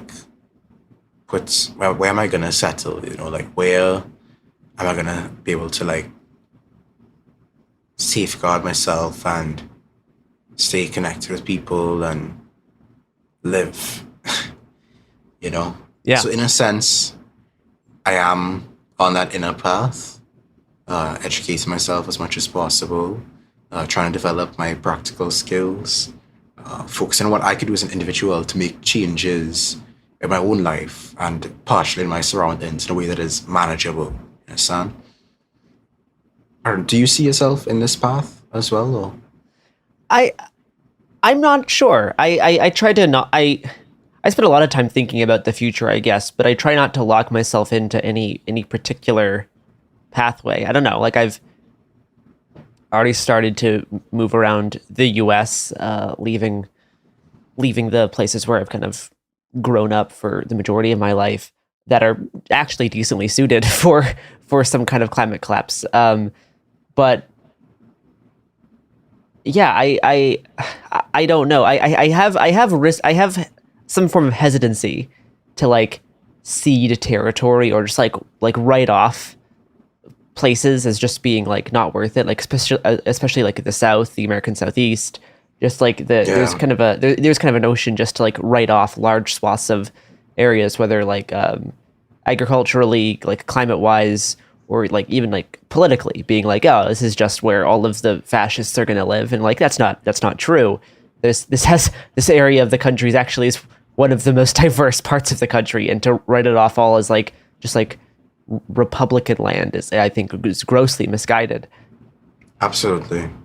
On the other hand, if things get really, really bad, I'm also going to hold on to my Canadian passport and just go and have that as a backup option, just to go up north into the snowy desolate of northern Alberta. So yeah, I mean, you know, if push comes to shove, yeah. If push comes to shove, Antarctica is the final frontier, right? So like I always kind of I have that backup option, which is easier than a lot of people. But it's something I try not to like. I don't like relying on that kind of notion. I feel you. Yeah, and I mean that's part of why I don't see this inner path as fully satisfactory to me. Yeah, even though I feel it's a path I've unconsciously chosen due to some of the challenges I faced on the outer path, but still, what clicks with me more is the outer path. I've also called it balanced realism. Which is, you know, hard to balance because a lot of people who confuse realism with pessimism, you know, you just see everything being awful. That's, oh, I'm a realist, you know. But truthfully, I think taking the outer path of balanced realism means shaking off the burdens and blinders of both pessimism and optimism, and alarmism and denialism and fatalism and hedonism and all these other setbacks and obstacles. All of the other isms. Except for Andrewism. Sure. Keep watching Andrewism, please. But yeah, really loosen yourself from your own hopes and fears. Really, I think the way I try to see it is I have no idea, and no one can really know what outcome there will be, you know? Up to now, I haven't met a prophet. I have met a seer, I have met a fortune teller. I don't think any of us really know what the outcome will be. And there's so many factors that we can't even calculate and take into account. Yeah. I mean, for all we know, it'll be very disruptive of our reality, right? And personally, I'm not really a believer in like there being interstellar alien species. But you know, imagine just out of the blue, like on a random Thursday afternoon, there was an actual alien invasion. You know, I don't think any of us could really predict that. Of course, there are things that we do have the ability to predict and work with and stuff like that. But really, of course, that's an exaggerated example. But I want to be able to recognize and accept any number of possible outcomes. In the face of such a grand predicament, I think maintaining realism is difficult, especially with so much information swooping around in the ether and you don't know what's true and what's not. But I think it's necessary. You agitate, you fight, you build for the best, but you also prepare and defend for the worst. Brief aside, by the way, on optimism. I see really two sides of collapse optimism. Both, I think, are well-placed, but both, unfortunately, misled. There's the optimism that collapse absolutely will not take place, which I think is a sort of optimism that doesn't really quite understand where collapse, what forms collapse can take. And there's the sort of optimism that collapse will take place, but we'll overcome it. I mean, the hows of collapse might not line up fully with our predictions, but there is a very clear trajectory that we are on. So the idea that collapse is just not in the cards at all really feels like wishful thinking.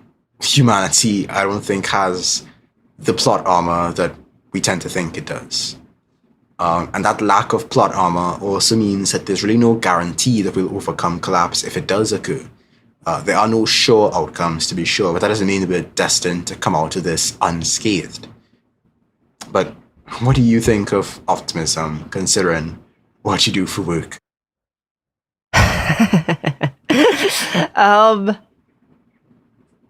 I don't know. I honestly don't think about optimism very much. I see a lot of like bad stuff like every day as a part of my job. I think about a lot of like grim stuff, I suppose. But it's honestly not something I think about. I think it's a little bit of its own bubble.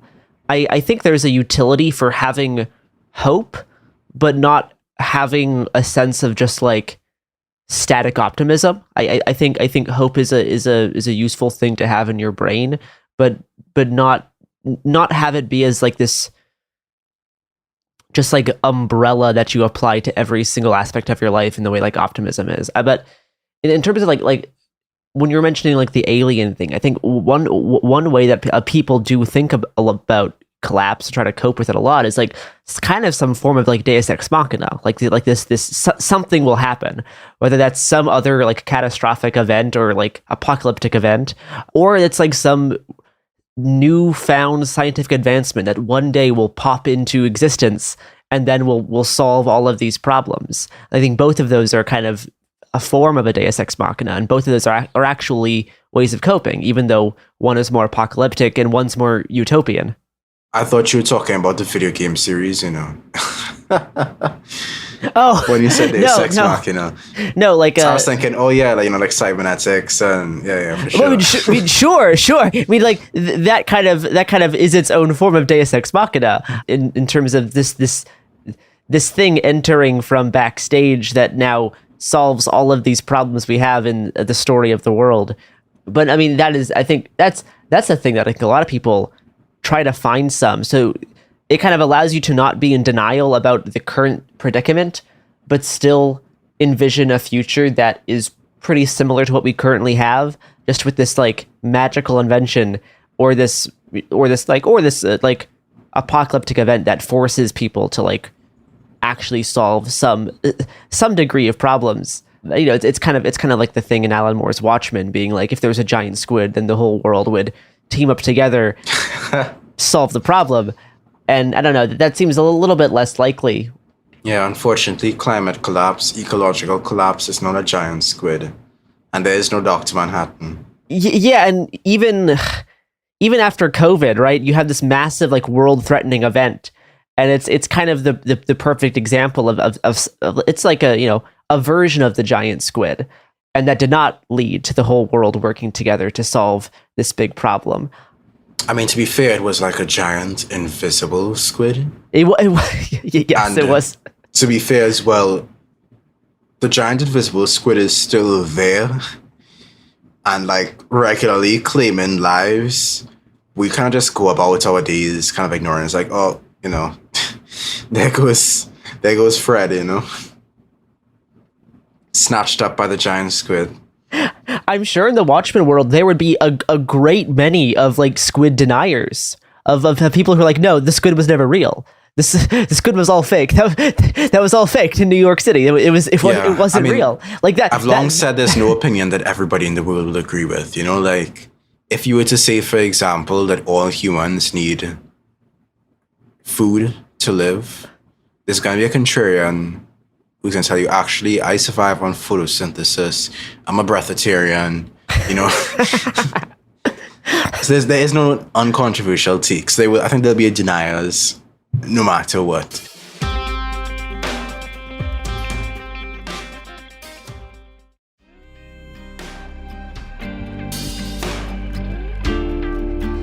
You know, as you were talking about optimism and sort of the dark things you're dealing with, it reminded me of something that shook me yesterday.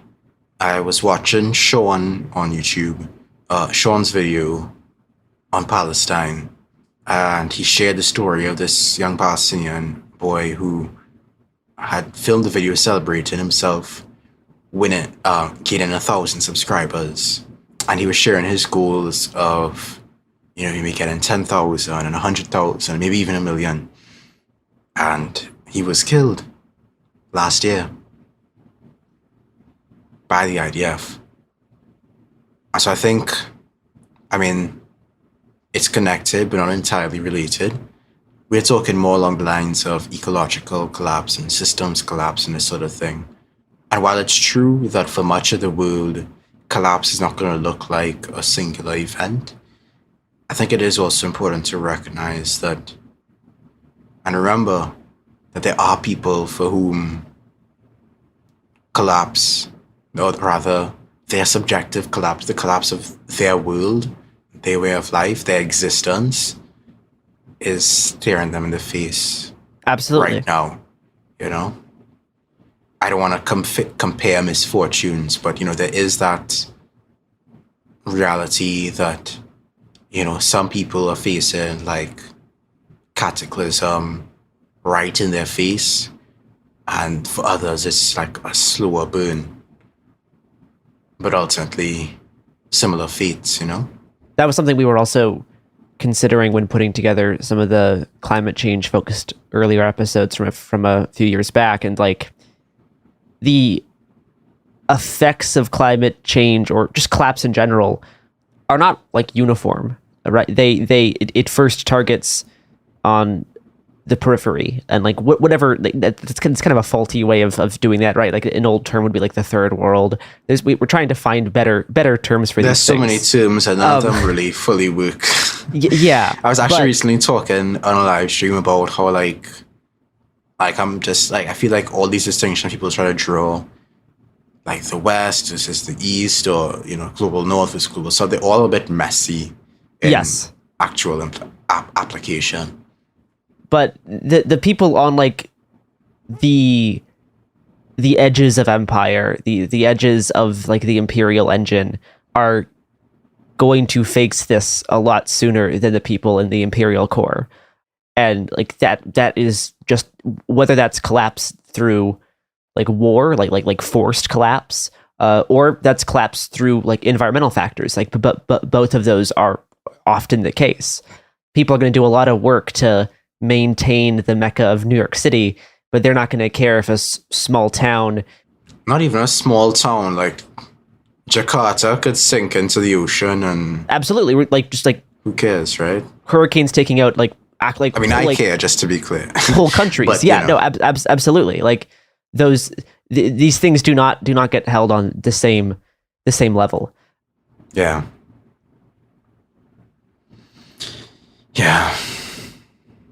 So, I suppose to answer my own question, I think you do need a dose of optimism to keep you from falling into despair or completely checking out of the struggle, just for the sake of your mental health, but not to the point of blindness from the truth. I don't think there's anything wrong with maintaining some level of emotional cushioning to keep you going, to, you know, fuel you to wake up in the morning and make it through your day, but not to the point of delusion, I suppose. And so I think this is the value of the outer path as well. And I think this outer path is fueled by a bit of inner grace and peace. You know, you've let go of some level of naivety and passivity. You're moving, acting, doing, adapting. And here, of course, I'm thinking of like the permaculture movement, the Transition Towns Network, all the other ongoing movements and projects, none of which are perfect, mind you, none of which are going to save the whole world or anything. But they're certainly trying. I'm also thinking of like the movement for the MST in Brazil and, you know, the La Via Campesina, who we would have interviewed some people about recently. These groups, these movements, these struggles are looking local, thinking global, and actually really making a difference. I think that outlook is necessary. I think we need more political movements that could be honest about reality, that aren't waiting for a savior or a politician, that aren't waiting until it's too late to act, that aren't removing power from the hands of people and placing it elsewhere. Movements that are far less reactive and more proactive. And maybe we'll never see a global shift to degrowth or a steady state economy in our lifetimes without a major disruption and shift in the efforts of grassroots movements. But we can definitely see small-scale, local, resilient systems springing up and spreading that are better able to endure the coming economic, social, ecological shocks. I am as pro-social revolution as they come, but I think we need a more expansive understanding of what that entails. I was reading actually this morning Anarchy, a Graphic Guide by Clifford Harper, and he spoke about how 65 years of persistent agitation and organization culminated in the largest, most far-reaching revolutionary movement of the modern times. I think when we discuss the Spanish Civil War and the CNT-FAI, a lot of people get caught up in what was happening during the Civil War. But I don't think there's enough focus on the fact that, you know, these organizations were moving and shaking in their communities and in their regions for decades prior to any major, you know, pop-off. You know, like a general strike does not happen overnight. An insurrection does not happen overnight. Especially not without the level of broad-scale support that will be necessary to sustain those efforts. On the topic of the transition movement in particular, that movement was officially started in 2006 in the UK, but had some roots before then. In 2004, permaculture designer Rob Hopkins tasked students at Kinsale Further Education College with applying permaculture principles to the concept of peak oil, leading to the creation of the Kinsale Energy Descent Action Plan. Two students, Louis Rooney and Catherine Dunn, developed the Transition Towns concept, presenting it to the Kinsale Town Council, which adopted the plan for energy independence. Then Hopkins later moved to Totnes, England, where he, along with Naresh Gyangrandi, developed these concepts into the transition model. Transition Town Totnes, founded in early 2006, served as inspiration for other transition initiatives globally. In early 2007, the Transition Network UK charity was co-founded by Rob Hopkins, Peter Lipman, and Ben Brangwyn to support and disseminate transition concepts worldwide. By 2008, the project had expanded, with numerous communities becoming official transition towns. These are things you don't hear about in the news. These are positive developments that have been happening under the radar for decades at this point.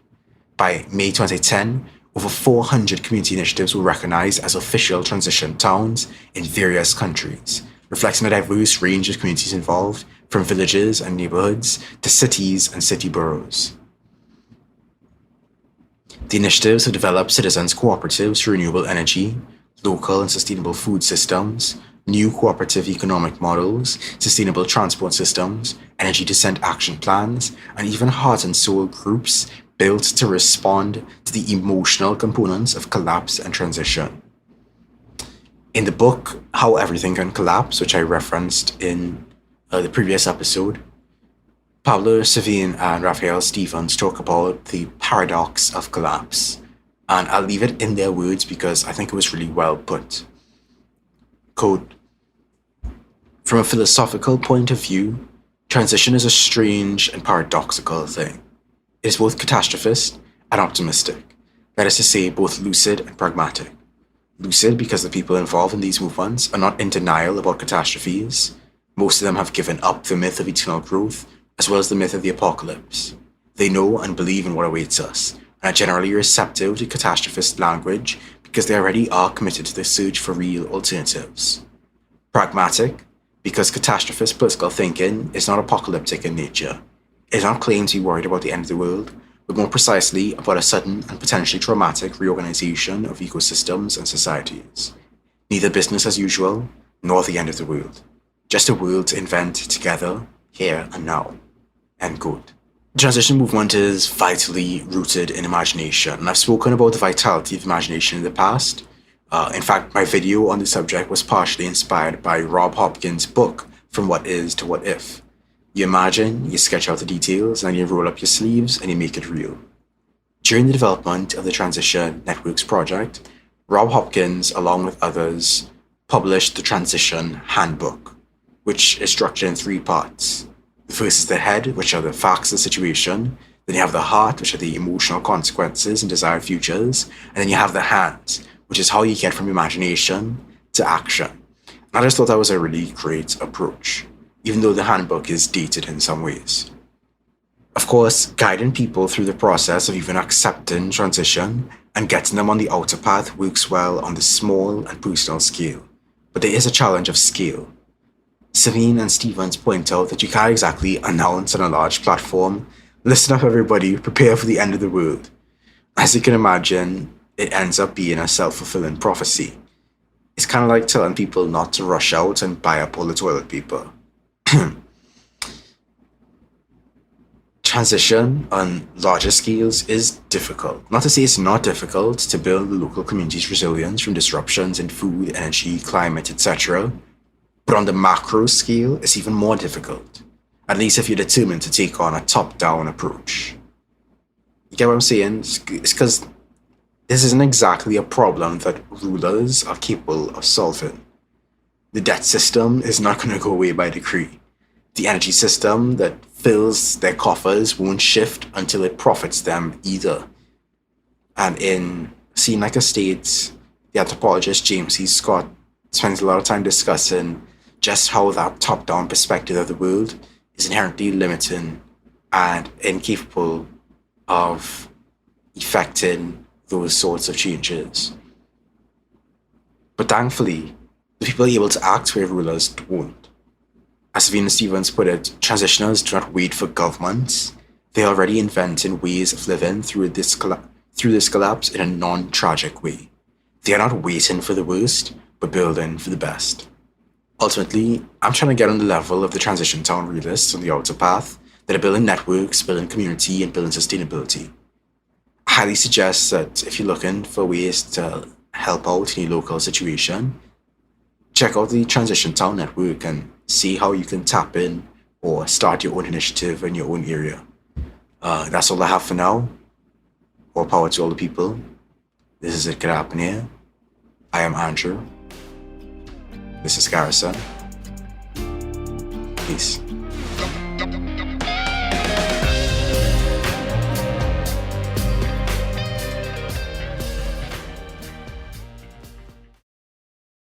Support for the show comes from Public, the investing platform for those who take it seriously. On Public, you can build a multi-asset portfolio of stocks, bonds, options, crypto, and now generated assets, which allow you to turn any idea into an investable index with AI. It all starts with your prompt. From renewable energy companies with high free cash flow to semiconductor suppliers growing revenue over 20% year over year, you can literally type any prompt and put the AI to work. It screens thousands of stocks, builds a one-of-a-kind index, and lets you backtest it against the S&P 500. Then you can invest in a few clicks. Generated assets are like ETFs with infinite possibilities, completely customizable and based on your thesis, not someone else's. Go to public.com/podcast and earn an uncapped 1% bonus when you transfer your portfolio. That's public.com/podcast. Paid for by Public Investing. Brokerage services by Open to the Public Investing Inc. Member FINRA and SIPC. Advisory services by Public Advisors LLC, SEC registered advisor. Generated assets is an interactive analysis tool. Output is for informational purposes only and is not an investment recommendation or advice. Complete disclosures available at public.com/disclosures.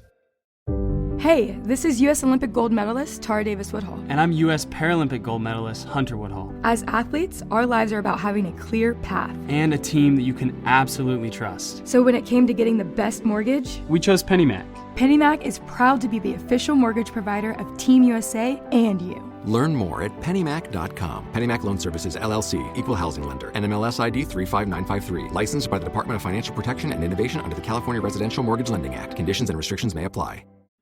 Let's talk about modern home shopping. It's sort of become a fun side hobby, right? Scrolling listings at night, dreaming about kitchens you've never seen, or backyards you haven't even stepped foot in, all from the comfort of pretty much anywhere. Redfin knows a lot of people like you want to own, but are stuck in this browsing mode loop. That's where Redfin flips the script. With listings that update within minutes and tours you can book right from the Redfin app, you can see your dream home the moment it appears. Now, liking a listing is easy, but actually landing it, that's where Redfin comes in. Redfin has over 2,200 agents with local expertise. And Redfin agents close twice as many deals as other agents. That means they want to help you win, not just window shop. Redfin is built to help you go from just looking to wait, this could actually be home. So become the newest neighbor on the block. Visit redfin.com to start finding and start owning. That's redfin.com. Hello, this is It Could Happen Here, and I am Shireen. Today we have an update for you about what is happening in Palestine. There is a lot that is happening in Palestine, way too much to cover in a single podcast episode, but I hope this at least gives you a general idea of where we currently stand.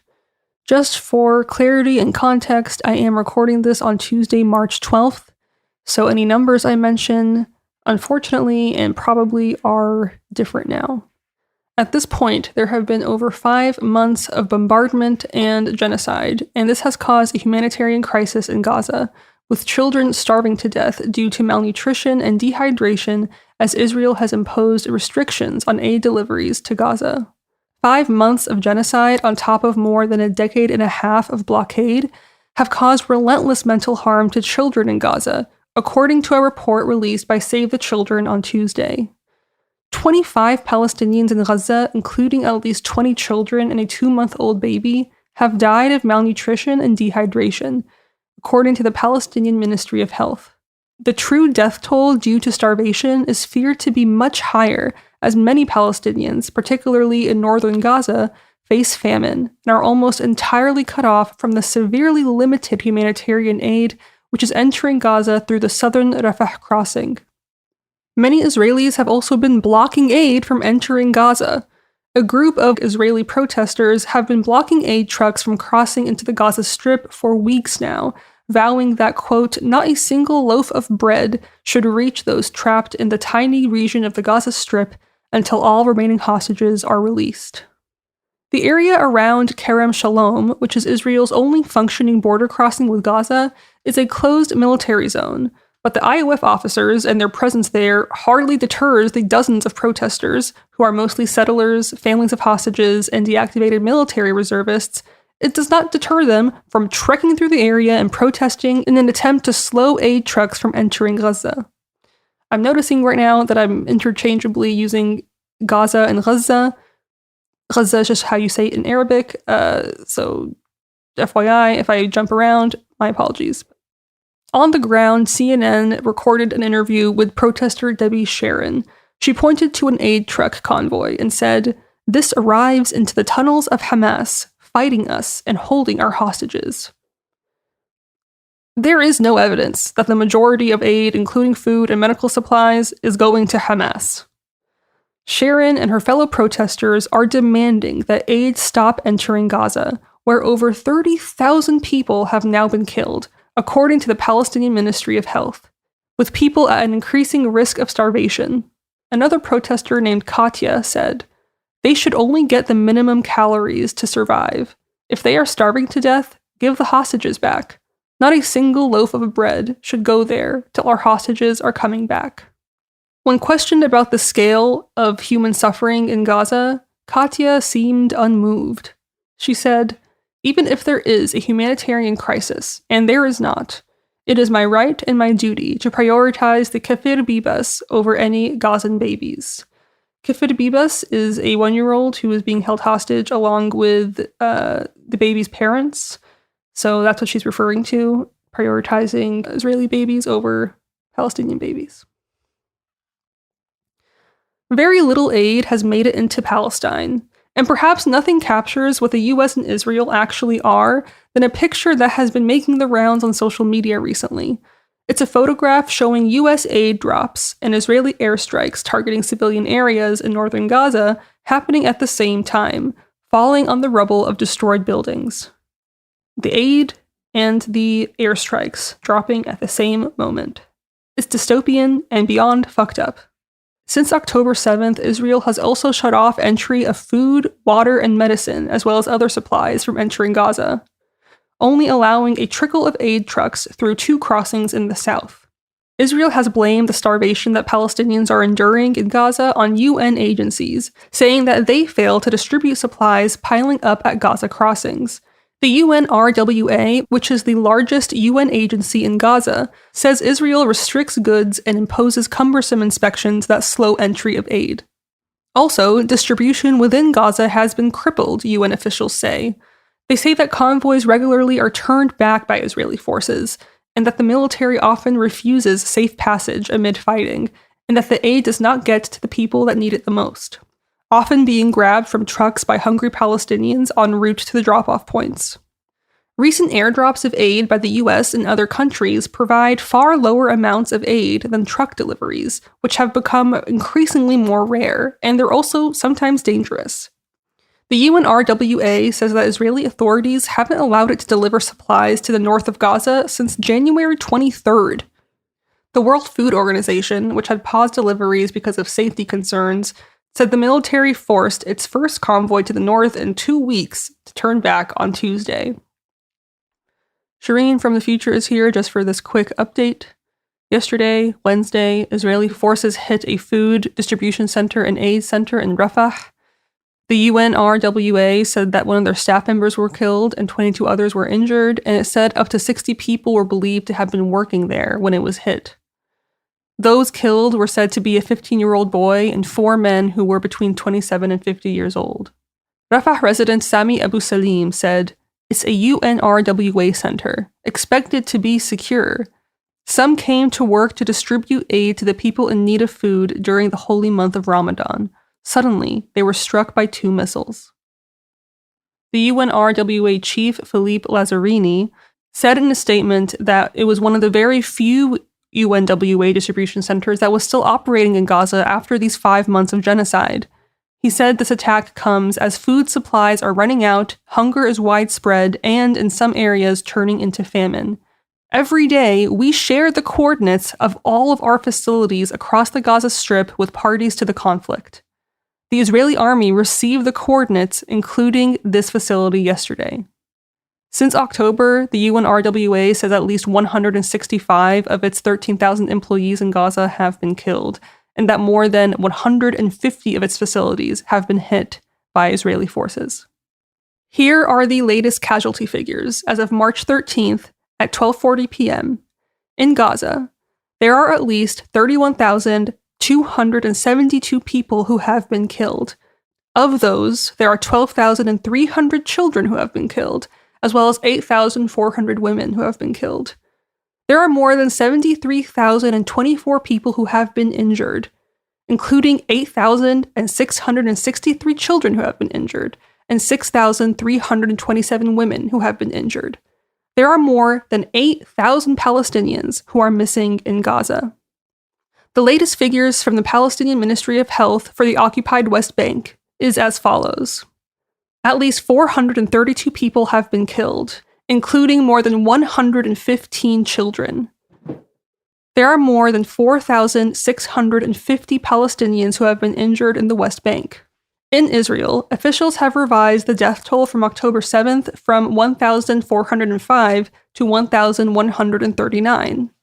As far as the injured go in Israel, there are at least 8,730 people who have been injured.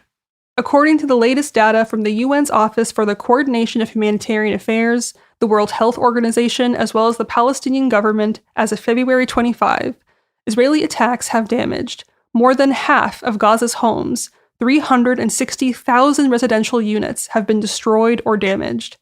There have been 392 educational facilities that have been destroyed, including all universities.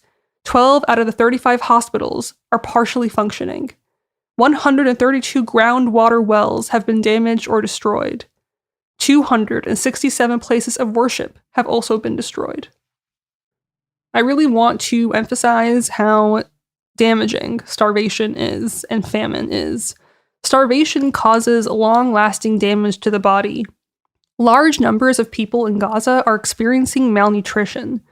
Studies of famines in other countries show that famines can have long-lasting impacts on people's health and even that of their descendants. A new type of video has been circulating online from the Gaza Strip. Footage showing families baking quote-unquote bread, which is made from birdseed, eating weeds, and giving newborn babies dates to suck on instead of milk. The Accountability Program Director at Defense for Children International Palestine said, "It is unthinkable that in 2024, in a world that produces more than enough food for all people, that Palestinian children are starving to death. The starvation of children is a hallmark of genocide and a deliberate political choice by Israel, backed by the Biden administration. It is complete madness that Israeli authorities continue to prohibit and restrict food and other life-saving supplies to a starving population while the international community stands by." Palestinians in Gaza started to experience chronic hunger within weeks of October 7th. At this point in time, Israeli strikes have killed more than 30,000 Palestinians, and this is according to Gaza's Ministry of Health. The death tolls that come out of the Palestinian Ministry of Health, they account for Palestinians who die at hospitals or whose families report their deaths to the ministry. Due to the telecommunications blackout, the collapse of the medical system, Israeli ground invasion, and continued Israeli aerial bombardment, many Palestinians are not able to reach hospitals. And so this number is likely far, far greater than it actually is. And as I mentioned, Israeli authorities have repeatedly blocked and severely restricted any humanitarian aid from entering Gaza. On Tuesday, Israeli forces attacked Palestinians who were waiting for aid trucks at the Kuwait roundabout south of Gaza City, and they killed 7 people. Keep in mind, this is after what has become known as the Flower Massacre. On February 29th, the Israeli occupation forces, aka the IOF, killed at least 118 Palestinians who were attempting to get aid from a convoy in Gaza City. In this Flower Massacre, along with the 118 Palestinians who were shot and killed, at least 750 additional Palestinians were injured. They were just trying to get food from the aid trucks to feed their family. The United States recently delivered 2 airdrops of aid alongside the Jordanian military into northern Gaza. The airdrops contained a total of 74,800 meals, and this was widely criticized as a public relations move because the Biden administration is still clearly complicit in Israel's genocide of Palestinians. International criminal law prohibits serious atrocities, including core crimes of genocide, the crime of aggression, crimes against humanity, and war crimes, and provides for individual criminal responsibility for perpetrators. The crime of genocide constitutes the deliberate killing of a large number of people from a particular nation or ethnic group with the aim of destroying that nation or group in whole or in part. Genocide can result from killing or by creating conditions of life that are so unbearable. Intentionally using starvation of civilians as a method of warfare is an underlying act of genocide, and it amounts to a war crime. I've said this before on this podcast, I'll say it again, but at this point, international law means nothing. It hasn't meant anything for a long time. Nothing happens when Israel continues to break international law. So, though that phrase is a little empty to me when they are in violation of international law. But here we are. And it should be noted that starvation of civilians also contributes and is an act of genocide. I've talked about why this is genocide in other episodes, but it's a clear act of genocide what Israel is doing to Palestinians, and many scholars agree with that. Anyway, let's continue. As weeks of blockades on food and other aid have turned into months, starvation has reached historic proportions. One recent report by the Global Nutrition Cluster, which is a United Nations Children's Fund, aka UNICEF-led partnership of humanitarian organizations, it found that in December of 2023 and January of 2024, 9 in 10 children under the age of 2 and more than 9 in 10 pregnant and breastfeeding women surveyed had consumed 2 or fewer food groups in the previous day. This situation is considered severe food poverty. Nearly 2/3 of households were eating just once a day, if at all. In the northern Gaza Strip, 1 in 6 babies and toddlers were acutely malnourished. Aid organizations say that these numbers today are likely to be far, far worse, and that the rapid onset and complexity of Gaza's food crisis is unprecedented. Ted Shaiban is the Deputy Executive Director for Humanitarian Action and Supply Operations at UNICEF. He said in a recent statement, "The Gaza Strip is poised to witness an explosion in preventable child deaths. If the conflict does not end now, children's nutrition will continue to plummet, leading to preventable deaths or health issues which will affect the children of Gaza for the rest of their lives and have potential intergenerational consequences."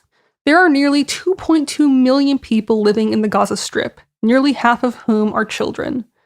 Nearly 160 million other people worldwide are facing hunger, including millions of people in Somalia, Afghanistan, and Sudan. The short-term health consequences of food scarcity have been studied extensively. In children, an especially vulnerable group, severe acute malnutrition can lead to muscle wasting, stunted growth, and medical complications, including sepsis, meningitis, diarrhea, and severe anemia. Worldwide, nearly half of all deaths of children less than 5 years of age are linked to malnutrition. A growing body of research is finding that even if these children return to normal nutrition levels, a period of acute malnutrition can lead to long-lasting damage later in life, and it may impact future generations. This is one of many examples of why Israel's genocide of the Palestinian people isn't just about death and the lives they've destroyed and the land that they've taken. Israel's genocide is also about robbing Palestinians of any livable future, affecting generations of Palestinians to come. And they've done this since 1948. That's why it's no accident when children are targeted by the IOF, when they're starving, or when they're shot. They are murdered as a way to prevent Palestinians from having a future or having any hope. We see how the IOF shoots children with the intention to kill. There are many, many examples of this, but here's a recent example. 2 children were killed in November in the West Bank. Adam Samer El-Ghul, 8 years old, was shot in the head. Bazel Suleiman Abu Al-Wafa, 15 years old, was shot in the chest. These children were both murdered and shot with the intention to kill. The Israeli military and border police forces have been killing Palestinian children with virtually no recourse for accountability for decades. Back in August of 2023, well before October 7th of 2023, Bill Van Esveld, who was the Associate Children's Rights Director at Human Rights Watch, said, "Israeli forces are gunning down Palestinian children living under occupation with increasing frequency. Unless Israel's allies, particularly the United States, pressure Israel to change course, more Palestinian children will be killed." And that is exactly what has been happening. Many, many more Palestinian children have been killed, all preventable. Human Rights Watch researchers, in documenting 4 killings that happened, interviewed in person 7 witnesses, 9 family members, and other residents, lawyers, doctors, staff, and field workers at Palestinian and Israeli rights groups, as well as reviewed CCTV footage and videos that were posted on social media, as well as statements by Israeli security agencies, medical records, and news reports. In all cases that they researched, Israeli forces shot the children's upper bodies without, according to witnesses, issuing warnings or using common, less lethal measures like tear gas, concussion grenades, or rubber-coated bullets. I also want to draw attention to how this genocide is also a mass disabling event that will harm an entire generation and make them reliant on infrastructure that does not physically exist. More than 10 children a day lose a limb in Gaza, and this is from the source Save the Children. At least 17,000 children, which is 1% of Gaza's overall displaced population of 1.7 million, have now been orphaned in the Gaza Strip. And the number of children who have been killed in Gaza, this number is now reaching 13,000 children.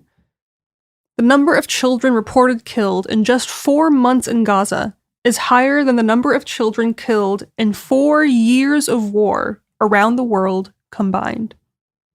Let's take an ad break, and we'll be right back.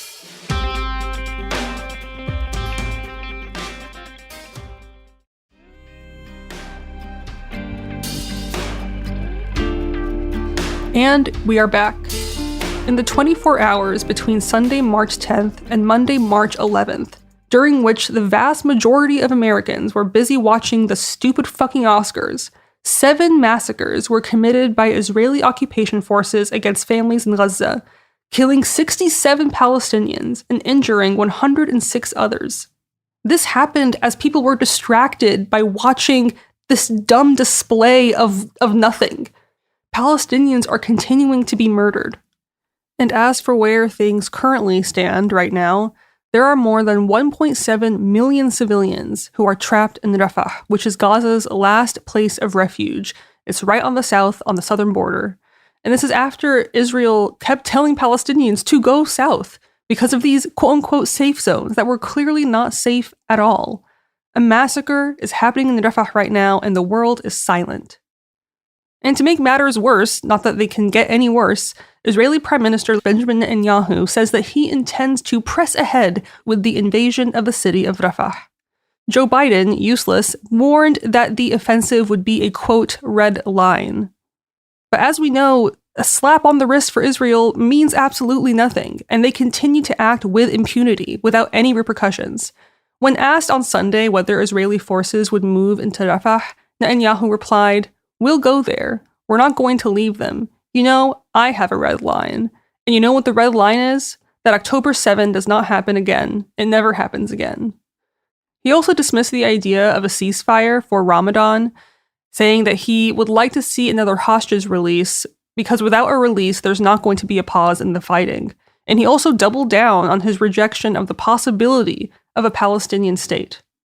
He says, "The positions that I espouse are supported by the overwhelming majority of Israelis who say to you after October 7, we don't want to see a Palestinian state. The Israeli people also support my position that says that we should resoundingly reject the attempt to ram down our throats a Palestinian state. That is something they agree on." The evening of Sunday, March 10th was also the first day of the holy Muslim month of Ramadan. Tariq Ahmad, who is the UK Minister of State responsible for relations to the Middle East, North Africa, and the UN, on Monday he urged Israel to, quote, allow unhindered access to Jerusalem's holy sites during Ramadan. What has Israel done since then, you may ask? Well, Israel has put up a barbed wire fence around the Al-Aqsa Mosque, something it hasn't done since 1967. Israel erected barbed wire on a fence around the Lions Gate area adjacent to the Al-Aqsa Mosque complex in occupied East Jerusalem. The Jerusalem Governor's Office itself said in a statement on Monday, "This is a dangerous precedent that has never occurred since 1967. The Lions Gate, also known as Bab al-Asbat, is located within Jerusalem's Old City and is one of the main gates leading to the Al-Aqsa Mosque. Israel clearly aims to prevent Palestinians from entering Al-Aqsa Mosque during the holy month of Ramadan. Israeli forces have also imposed a strict siege on the Al-Aqsa Mosque for the past 5 months, preventing entry into it. On Sunday night, Israeli forces prevented hundreds of Palestinians from entering the mosque to perform the Taraweeh, a special night of prayers during the holy month of Ramadan. They also beat a Palestinian man near Bab al-Zahra, one of the gates leading to the mosque, before detaining him. Soldiers also reportedly detained an Al-Aqsa Mosque guard from the Old City of Jerusalem. Continuing along with the news from just this week, On Monday, Israeli forces arrested 6 Palestinian boys from the town of El Asawiya, northeast of occupied Jerusalem. Video footage showed a group of Israeli soldiers tying the Palestinians with a rope and dragging them in a humiliating manner through the streets of El Asawiya. You see this in this footage. They wrangle them and treat them like fucking cattle, worse than fucking cattle. They're treated worse than animals. And the entire world is witnessing this. And what is absolutely sickening to me is that so many Americans would probably care more about a dead dog than about a dead Palestinian. And if that sentence made you uncomfortable, well, it's supposed to. Palestinians have not been treated or depicted as human for so long that it's just become normal. But it is not normal, and Palestinian life matters just as much as any other.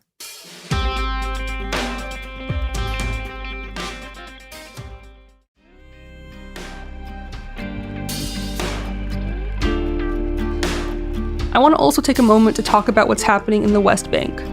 According to Amnesty International, Israeli forces have unleashed a brutal wave of violence against Palestinians in the occupied West Bank in the last 5 months, carrying out unlawful killings, including by using lethal force without necessity or disproportionately during protests and arrest raids, as well as denying medical assistance to those injured. The organization investigated 4 emblematic cases where Israeli forces used unlawful lethal force, 3 incidents in October and 1 in November, which resulted in the unlawful killing of 20 Palestinians, including 7 children. Researchers remotely interviewed 12 people, 10 of them eyewitnesses, including first responders and local residents. The organization's Crisis Evidence Lab verified 19 videos and 4 photos in examining these 4 incidents.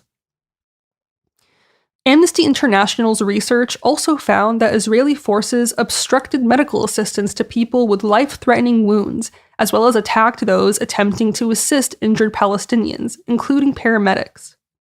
Since October 7th, Israeli forces have stepped up raids, carrying them out almost daily across the occupied West Bank in what it describes as search and arrest operations. In one recent incident that you may have seen online, Israeli forces carried out a raid masquerading as medical staff.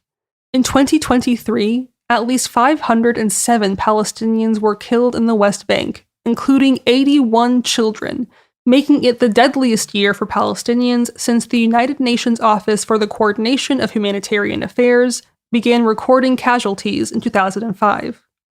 Erica Guevara Rosas, Amnesty International's Director of Global Research, Advocacy and Policy, said, "Under the cover of the relentless bombardment and atrocity crimes in Gaza, Israeli forces have unleashed unlawful lethal force against Palestinians in the occupied West Bank, carrying out unlawful killings and displaying a chilling disregard for Palestinian lives. These unlawful killings are a blatant violation of international human rights law and are committed with impunity in the context of maintaining Israel's institutionalized regime of systematic oppression and domination over Palestinians." These cases provide shocking evidence of the deadly consequences of Israel's unlawful use of force against Palestinians in the West Bank. Israeli authorities, including the Israeli judicial system, have proven shamefully unwilling to ensure justice for Palestinian victims. In this climate of near total impunity, an international justice system worth its salt must step in. The prosecutor of the International Criminal Court must investigate these killings and injuries as possible war crimes of willful killing and willfully causing great suffering or serious injury. The situation in Palestine and Israel is a litmus test for the legitimacy and reputation of the court. It cannot afford to fail it. Since October 7th, across the West Bank, Israeli security forces' use of unlawful force during law enforcement operations has been unrelenting, sowing fear and intimidation among entire communities. It has also been used to disperse rallies and protests held in solidarity with Gaza and demanding the release of Palestinian prisoners and detainees. Between October 7th and December 31st of 2023, 299 Palestinians were killed, marking a 50% increase compared to the first 9 months of the year. At least 61 more Palestinians, including 13 children, have been killed so far in 2024 as of the end of January, according to the numbers reported by OCHA. Israel has a well-documented track record of using excessive and often lethal force to stifle dissent and enforce its system of apartheid against Palestinians, leading to a historic pattern of unlawful killings committed with impunity. In one illustrative case investigated by Amnesty International, Israeli military and border police forces used excessive force during a 30-hour-long raid on Nur Shams refugee camp on October 19th. During the operation, Israeli forces killed 13 Palestinians, including 6 children, 4 of them under the age of 16, as well as arrested 15 people. Israeli military sources quoted in media reports said that 1 Israeli border police officer was killed and 9 were injured after an improvised explosive device was thrown at them by Palestinians.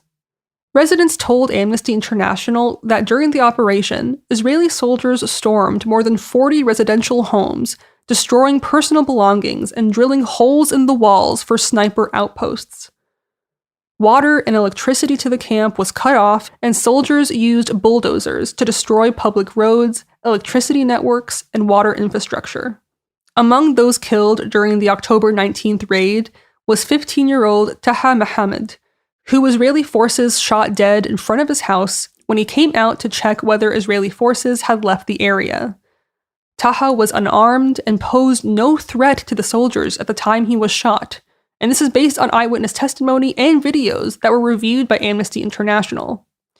A video filmed by one of his sisters and verified by Amnesty's Crisis Evidence Lab shows Taha walking on the street, peeking to check for the presence of soldiers, and then collapsing on the street outside of his house, after the sound of 3 gunshots.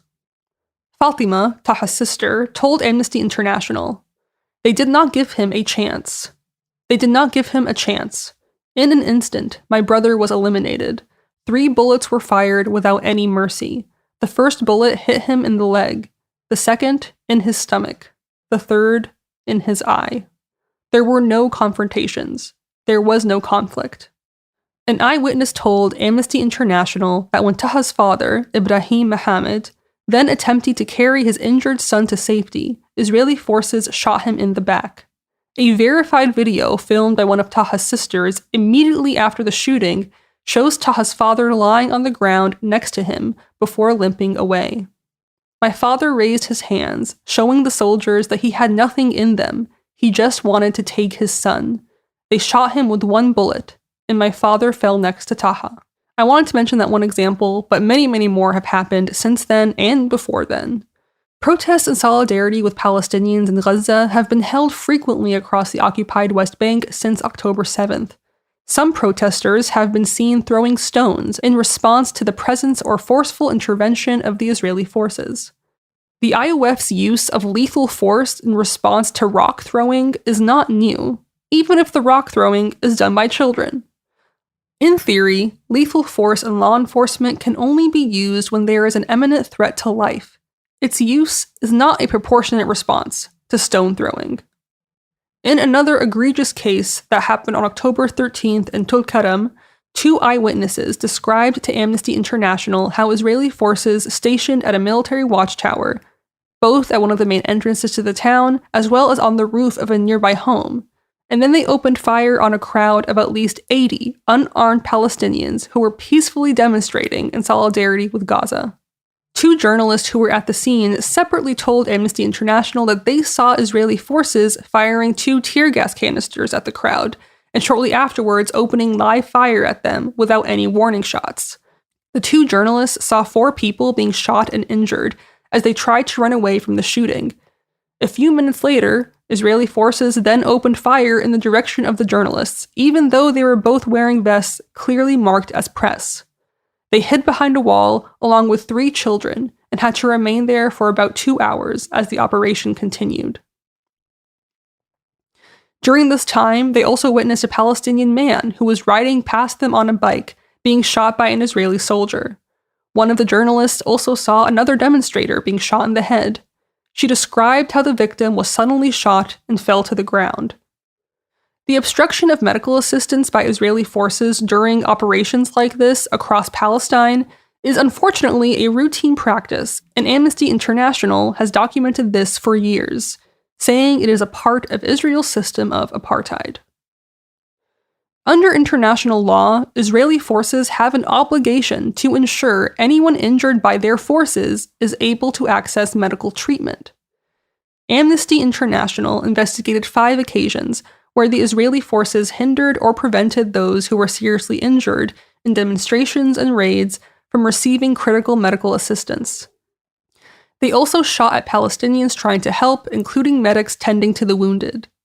During the raid I mentioned earlier on Nur Shams on October 19th, 3 eyewitnesses, including a paramedic on the scene, said 2 ambulances were stopped at the entrance of the camp and prevented from reaching the injured. The witnesses said the residents were forced to transport the wounded to a hospital in private cars. Since October 7th, according to the UN, more than 400 Palestinians have been killed, 107 of those being children in the West Bank. I also want to mention the settler attacks on Palestinians, not just by the IOF, because these settler attacks have also become routine. Settlers have burned cars and houses, blockaded roads, damaged electricity networks, seized farmland, severed irrigation lines, attacked people in their fields and olive groves, and killed people, all without repercussion. The UN has recorded 573 attacks by settlers in the West Bank since October 7th, with Israeli forces, the IOF, accompanying them half of the time. At least 9 people have been killed by settlers, and 382 have been killed by the IOF, according to these numbers by the UN. Human rights groups in Israel and the West Bank allege a long pattern of violence that has been enabled by the IOF. The army, however, of course, denies this. Human rights groups in Israel and the West Bank allege a long pattern of violence by settlers that is enabled by the occupation forces. The army, of course, denies this. As I mentioned earlier, the IOF has a long history of using unnecessary lethal force, and we're seeing that increasingly happen in the West Bank. I want to end this episode with a quote from the Israeli group B'Tselem. They told the BBC, "Since the beginning of the war in the Gaza Strip, Israel has continued to implement a lethal open-fire policy in the West Bank. Of the almost 400 Palestinians killed by Israeli forces since October 7th, many did not pose a threat at the level that would justify the use of lethal force. With extremely rare exceptions that usually involve low-ranking soldiers, no one is brought to justice for the killing of Palestinians. This reflects Israel's profound disregard for the lives and bodies of Palestinians." And that is our episode for today. As usual, please keep talking about Palestine. Please keep raising awareness about this ongoing genocide that's happening in both Gaza and the West Bank. And yeah, just don't stop talking about it. Free Palestine.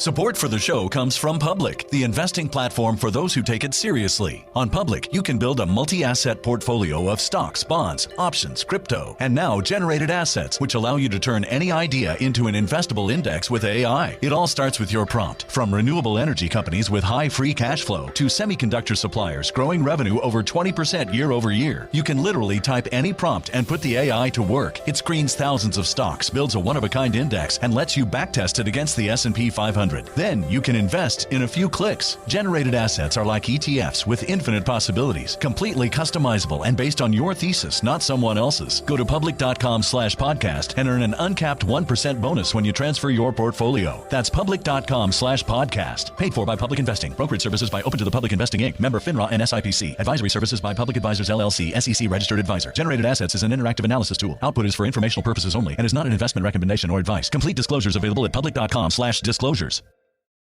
Hey, this is U.S. Olympic gold medalist Tara Davis Woodhull. And I'm U.S. Paralympic gold medalist Hunter Woodhull. As athletes, our lives are about having a clear path. And a team that you can absolutely trust. So when it came to getting the best mortgage, we chose PennyMac. PennyMac is proud to be the official mortgage provider of Team USA and you. Learn more at pennymac.com. PennyMac Loan Services, LLC, Equal Housing Lender, NMLS ID 35953. Licensed by the Department of Financial Protection and Innovation under the California Residential Mortgage Lending Act. Conditions and restrictions may apply.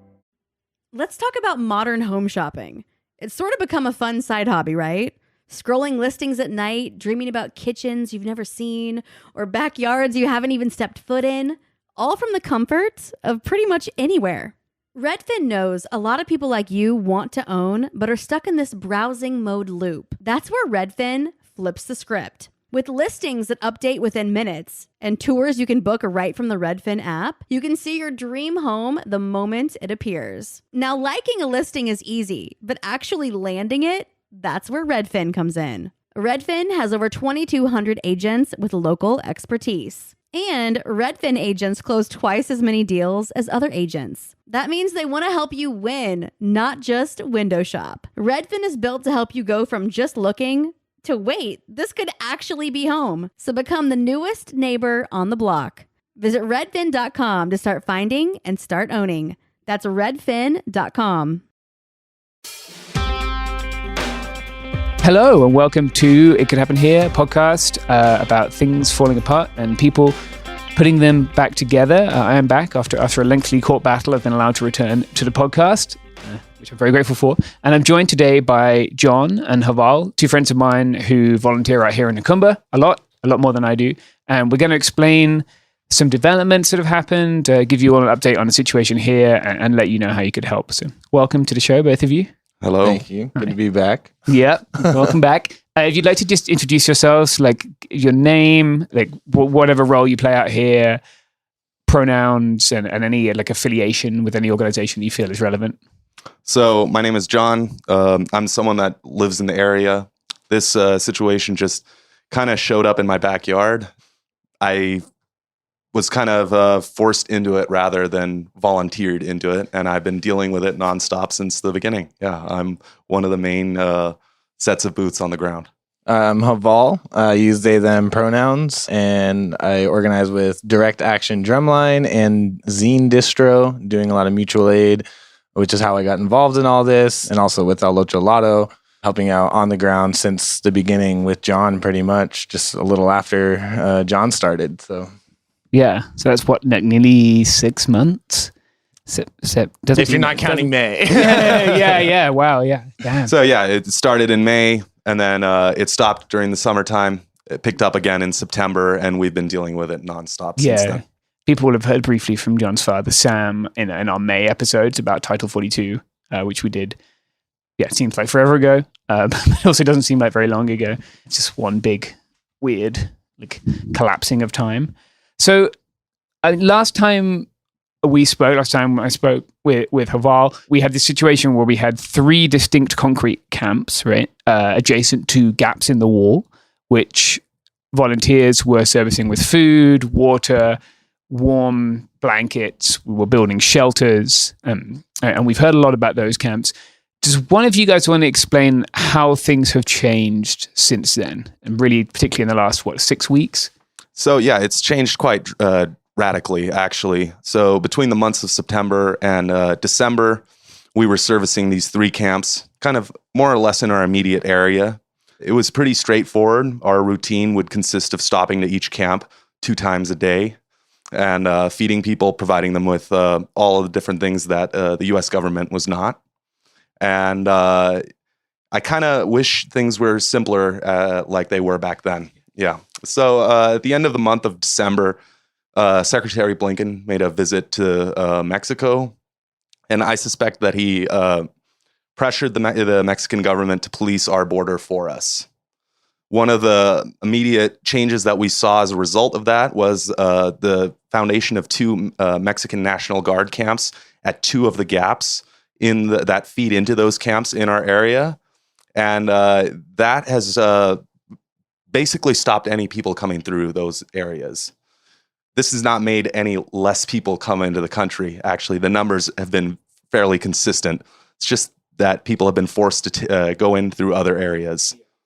So there have been many, many new OADs that have popped up west of us. We have to drive quite a bit further into towards San Diego to go and service those areas. The main one being Sliders, which we're seeing about 200 people come in sometimes in a night. It's not a good scene. Whereas those 3 ones that we were originally servicing had dumpsters and porta potties at the very least. Yeah, they still do. With no one coming in. yeah, still there. Exactly. Yeah, Yeah. moving at the speed of government. The new ones don't have that, and people are having to spend. How long were the people there most during that crazy time? Just like a few days ago. I think they were there for up to like 19 hours. Yeah, going on a day, right? Yeah. Because so to backtrack people, like we heard from a member of the community that there have been people seen held there, right, at Sliders. And then we went out there and we kept finding like warm fires, like where people had clearly been there and built fires. And we could see where people had scavenged brush and a lot of documents ripped up around the area too. The telltale signs. Yeah, all these signs. And so we were able to use that to suppose that was a place where people were. And then I guess, was it eventually someone stayed the night there and that was what allowed us, or we bumped into people there? Someone bumped into people there? Well, we have an acquaintance that's been very helpful towards the cause that lives just close by to there. And he's kind of the one that sounded the alarm. And from there, it's like you said, it's a lot more difficult, right? Like it's probably a 30-minute drive. It's a steep off-road. So like when it rains, it's hard to get to. So that makes it more difficult for us to provide stuff for people there. And like, I guess people should realize that like we didn't find out about this because Border Patrol called us and said like, hey, there are people here without food, water, or shelter. They don't do that. Yeah, that's not a thing that they do. We actually did. Another volunteer, Brendan and I were driving out and we stopped on the road. I don't think you were with us, John, but we started talking to one of the agents because there was a group of people from, I think, Egypt it was the day everyone did the mass exodus from 177. So we stopped and we're talking to one of the agents, and he did slip that there was another camp. He didn't name it. He didn't say where it was. He just said it was that way. And that was around the same time that Morgan had mentioned it to us. So it's, we kind of pulled it out of this agent because we were talking very nonchalantly with him and he was being generally nice. But yeah, they don't tell us about this stuff. Yeah, and we have to find them ourselves. And what I think that brings up is that there are potentially more, right? We think we know for a fact there are. We know that there are more. And like, I think it's obviously people think of California and they think of LA and they think of San Diego and they think of the beach and like pleasant weather. But can you explain, like it's been really cold out here and pretty miserable, right? With the wet weather we've been having. This is a pretty unknown part of Southern California. We're a mountainous region just east of San Diego, within San Diego County. It's it's not crazy high. It's it's about on average of 3,000 to 4,000 feet above sea level. But yeah, it gets very windy over here. It gets very unpleasant. It often drops down to freezing. Yeah, and that's if you're out there all night and you don't have any shelter and any way to get warm, and you're potentially wet from crossing a river or crossing a stream that often pops up in the desert. It can be a really miserable situation. So like, it's important that these people receive help. And right now it's just through word of mouth and the local community that we're able to find them, right? And give them that help. Yeah. Yeah. So going forward, like we've seen like this movement of migration west. What does that mean for the ability of volunteers to provide services to migrants? And what does it mean for like the safety? Like you said, the push factors haven't changed, right? So people are still coming here. They still have things to get away from that lead them to come here. But they're not coming the same way where we could so easily help them in these 3 concrete sites. So like, what does that mean? Well, it's takes a lot more time out of our day just to drive there. For one, The main one, Sliders, is up a very shitty road. Yeah. So I think they call it Sliders because it's so muddy and slidey over there when you're driving. Yeah, I put someone's head into the roof of my truck driving up there not so long ago. Yeah, and we're not the only ones that are displeased with this. It makes the life for the Border Patrol more difficult, makes life for the emergency medical services more difficult, and of course, it makes life for the migrants more miserable. And the owner of the property. And the owners of the property in which they're hosting these, detaining these migrants. Yeah, I think every single one has been on private property so far, right? And I think we spoke to most of the property owners at this point, and it just seems to come out of the blue at them. Like it's a very strange Permission is never sought. Yeah, and I think I know one of them is suing the Border Patrol for it, but I'm sure that will take months. But obviously it does have an impact on the landscape as well. People understandably are cold, so they're cutting down whatever they can to burn, to make shelter, to make their experience a little bit less miserable. So that's kind of a bargaining tool that we try and use when trying to convince the property owners to allow us to build shelters over there. It's just to try and convince them that it'll be good for them to have migrants not be in a position to be forced to have to cut down the vegetation on their land and trash their land. And, by allowing us to build shelters on their property and give firewood to the migrants that are being held on their property, it's better for them in the long run. Yeah, and the first time we went out there, they had created these shelters by just ripping brush and creating these like semicircles that were maybe about a foot or some of them were very impressive. Yeah, very like 2-3 feet high, and it was nice, and enclosed, so they had some sort of shelter. But yeah, they had to rip all that from the vegetation around the area, which just ruins the ecosystem there, I'm sure. Yeah, and it must tear up your hands as well, like lots of thorny bushes and stuff. It's not desirable for anyone. Talking of things that aren't desirable, we unfortunately have to take an advertising break. So we will do that. Here's some stuff that you don't need.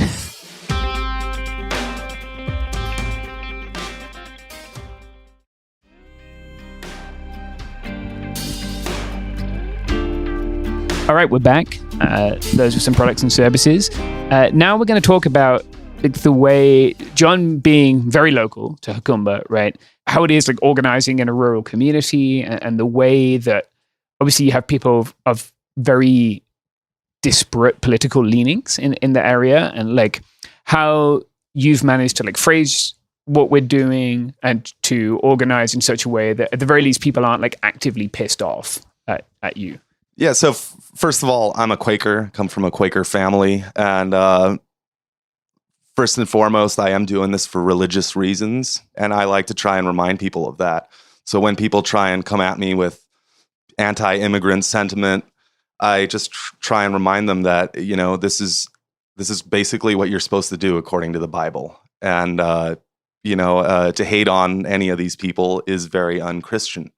And when I do so, it's very hard for them to come at me with any of that stuff. But still, yes, for the most part, the community over here have not been very helpful towards this. They have not been very enthused with all these migrants coming in. And, they've been very regrettably misinformed about it all. They're still looking at various crazy sources for their news, like YouTube channels and stuff like that. And it's kind of hard to believe. It's like, you guys live in the area. You can just drive straight out there. You can talk to me, a person that you guys know, yet you still choose to look up all these various whack jobs on YouTube.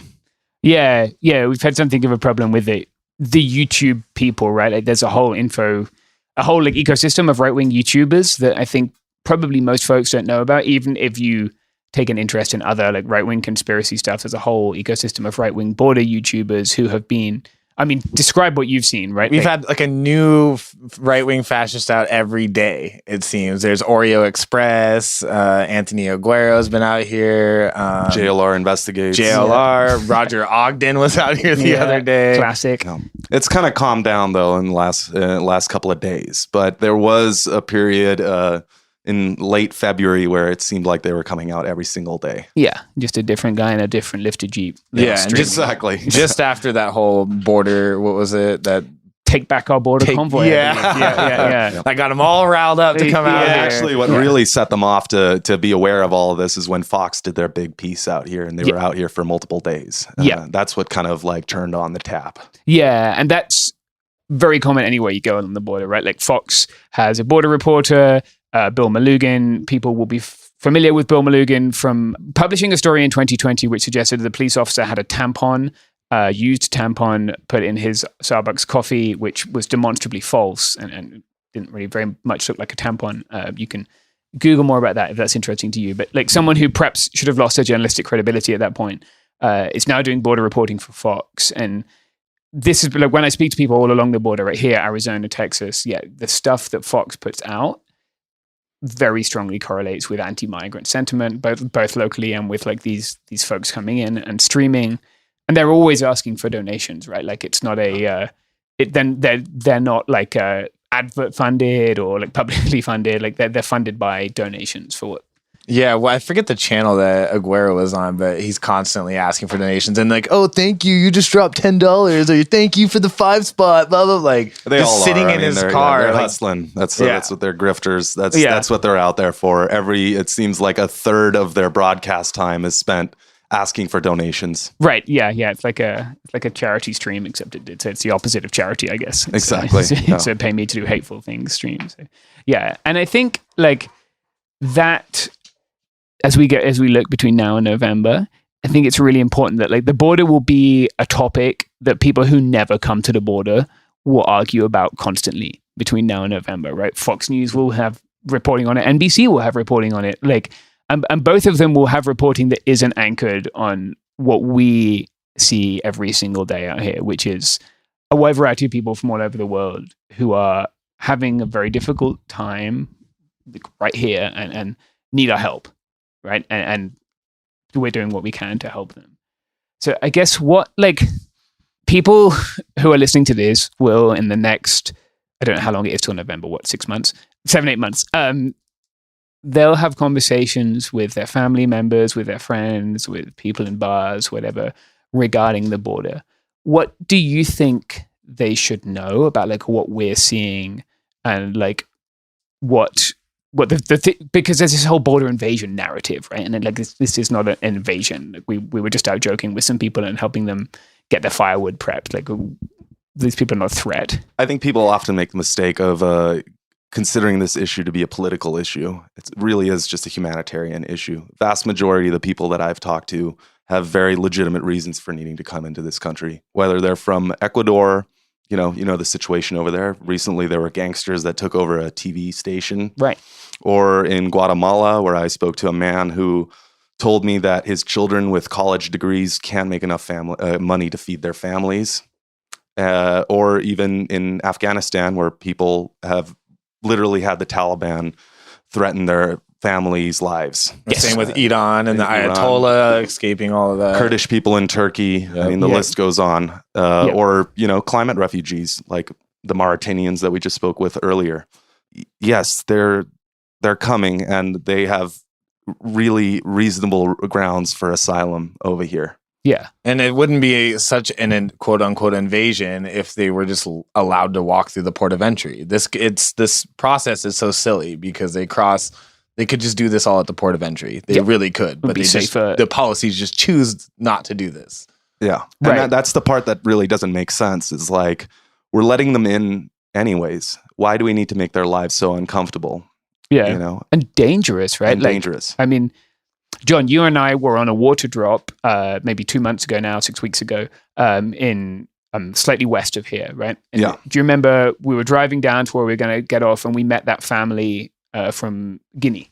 Mm-hmm. There was do you want to just describe what you saw? Because I think it was like, at least for me, that was like, I've seen this a lot, but it still emotionally affected me. So there was a Guinean woman and her kid. Yeah. I think he might have been like 4 or something. Three.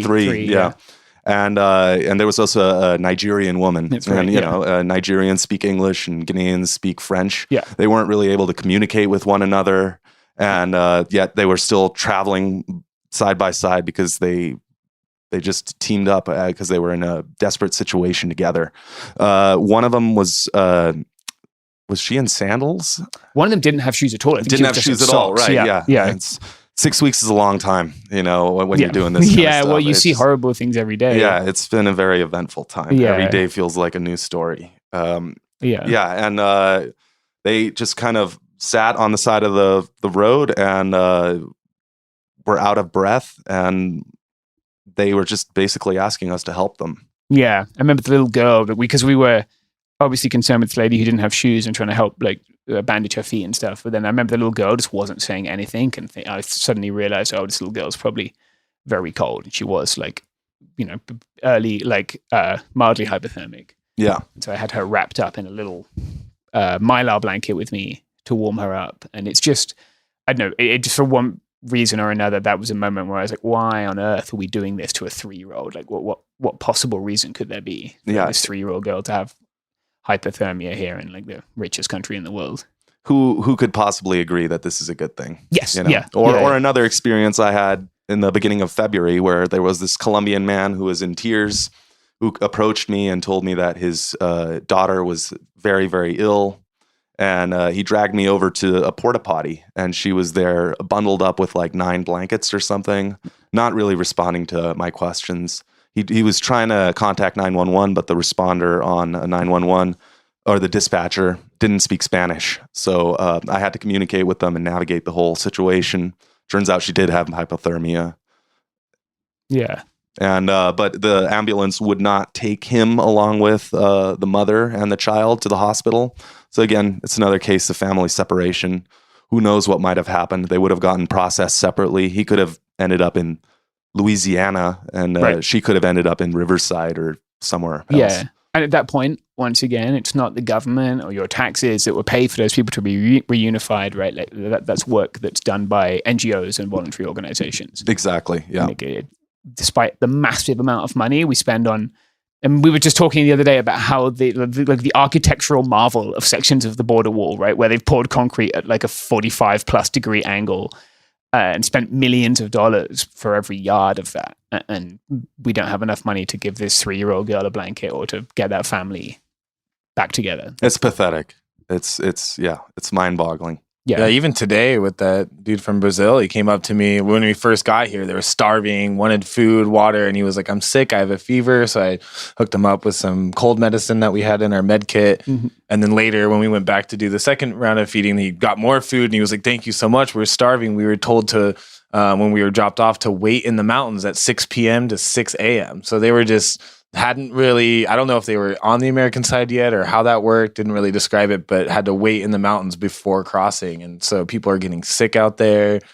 We ran into that dude with the dog bite at 177. He was just, we always go check this one camp because there hasn't been, since Guardia Nacional had put their camp on the other side, there hadn't been a whole lot of people crossing in this area, but we go check it periodically. And one morning, we saw this man hobbling up towards us as we're driving down the road with a stick.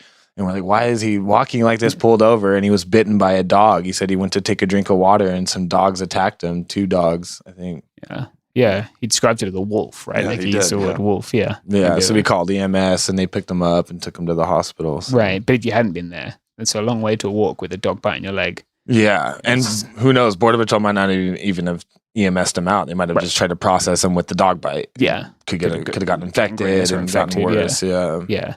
But just to go back on the mutual aid question that you had earlier, it hasn't all been negative. It's actually been a really great experience in which I've met really great people from all kinds of walks of life who have just joined together because they see a problem and know that they're the only ones that can make a difference. And it is a sure, easy way to be really important and make a difference in other people's lives. You don't really need to have much more than a good heart and a willingness to work. Yeah, like I think we should talk about that more because some of us had some like prior life experience, right, working with refugees or migration, but I think most of us just were people who were like, yeah, this isn't right and I am able to help and so I'm going to help. So can you talk about like how people can help? And then, like you said, I think I've actually got a lot out of this in that I feel more affirmed in my belief that like we can look out after each other without the need to control each other, and like we don't necessarily need people with guns and badges to create a society that cares for people who need taking care of. And so perhaps you could describe like how people can help and then what it is that you've got out of this that keeps you wanting to do this. Well, first of all, we don't have a clear structure of authoritative structure over here. It's we take ideas as a collective. Different people have contributed different things. There's a woman that really nailed down the PB&J making system, and we've all just been following her lead. Some people came up with the idea of having a cell phone charging station. That was you. And it's just the list goes on. And if you wanted to help, you could just come by to the border, come to one of these sites, and just start distributing food, or teaming up with us somehow, or by donating to the GoFundMe. Yeah, what's the GoFundMe, John?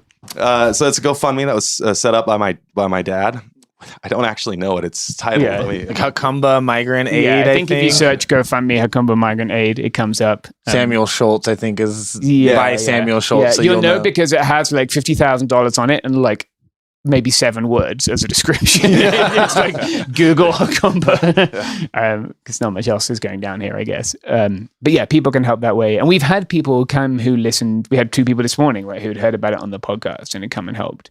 Yeah. And it made a really, really great difference. Yeah, they camped out at the Sliders and really held it down, which is really important. I mean, for some of us, we, you know, like John and I, we kind of do like a morning shift where we get up really early and make sure to do everything that we need to do, prepping sandwiches, checking on all the camps. But a lot of people come in the middle of the night. Sliders had people come in, at midnight or 1 a.m.? Oh, yeah, all throughout. A group came at midnight, a group came at like 1 a.m., and then there were also more that came at 4 a.m. Yeah, so like having someone on site camping, you know, making sure that people's needs are met and that if any emergencies take place, that they're taken care of. And it's just that smiling face when they get here. It makes a huge difference. Like, that dude from Brazil, like earlier, he was saying to me, he was like, thank you so much. Like, this is humanity right here. Like, I'm a human. And I'm like, yes, we will treat you like humans here. Like, at the end of the day, you know, these people coming through Central America and Mexico, they go through so much, you know,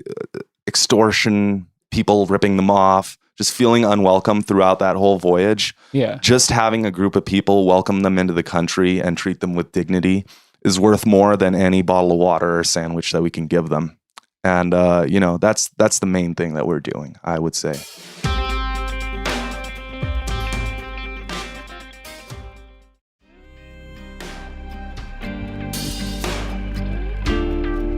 I want to emphasize that people can help in so many ways. That you can send us stuff, you can send us money, or you can just show up. If you just have a weekend, that's totally fine. Or a day, that's totally fine. Or if you just want to come and make sandwiches, that's totally fine. We're a very diverse group of people, and some people have had more time than others. But yeah, everyone I think is valued. And like you said, I think like the way that we organize without anyone, like we organize horizontally, has allowed us to be so much better. Like, do you remember there was a day when we ran out of plates? And we were like down in Willow, and it was like chaos. And then someone who just arrived that day was like, "Oh, what if we put the beans in a sandwich bag and give people?" That was actually Peter. Yeah, it was over at Sliders right now. Yeah. Who's back now after going on Rumspringa for a while. But yeah, like if we had been like, "No, I'm in charge. We've been doing this for longer," then those people wouldn't have got fed, right? But because we were like willing to listen, then the people got fed, and like we were all happier because the people got fed, right? Like it worked better that way. So like as things change, because Border Patrol have said explicitly that they're trying to push people west, right?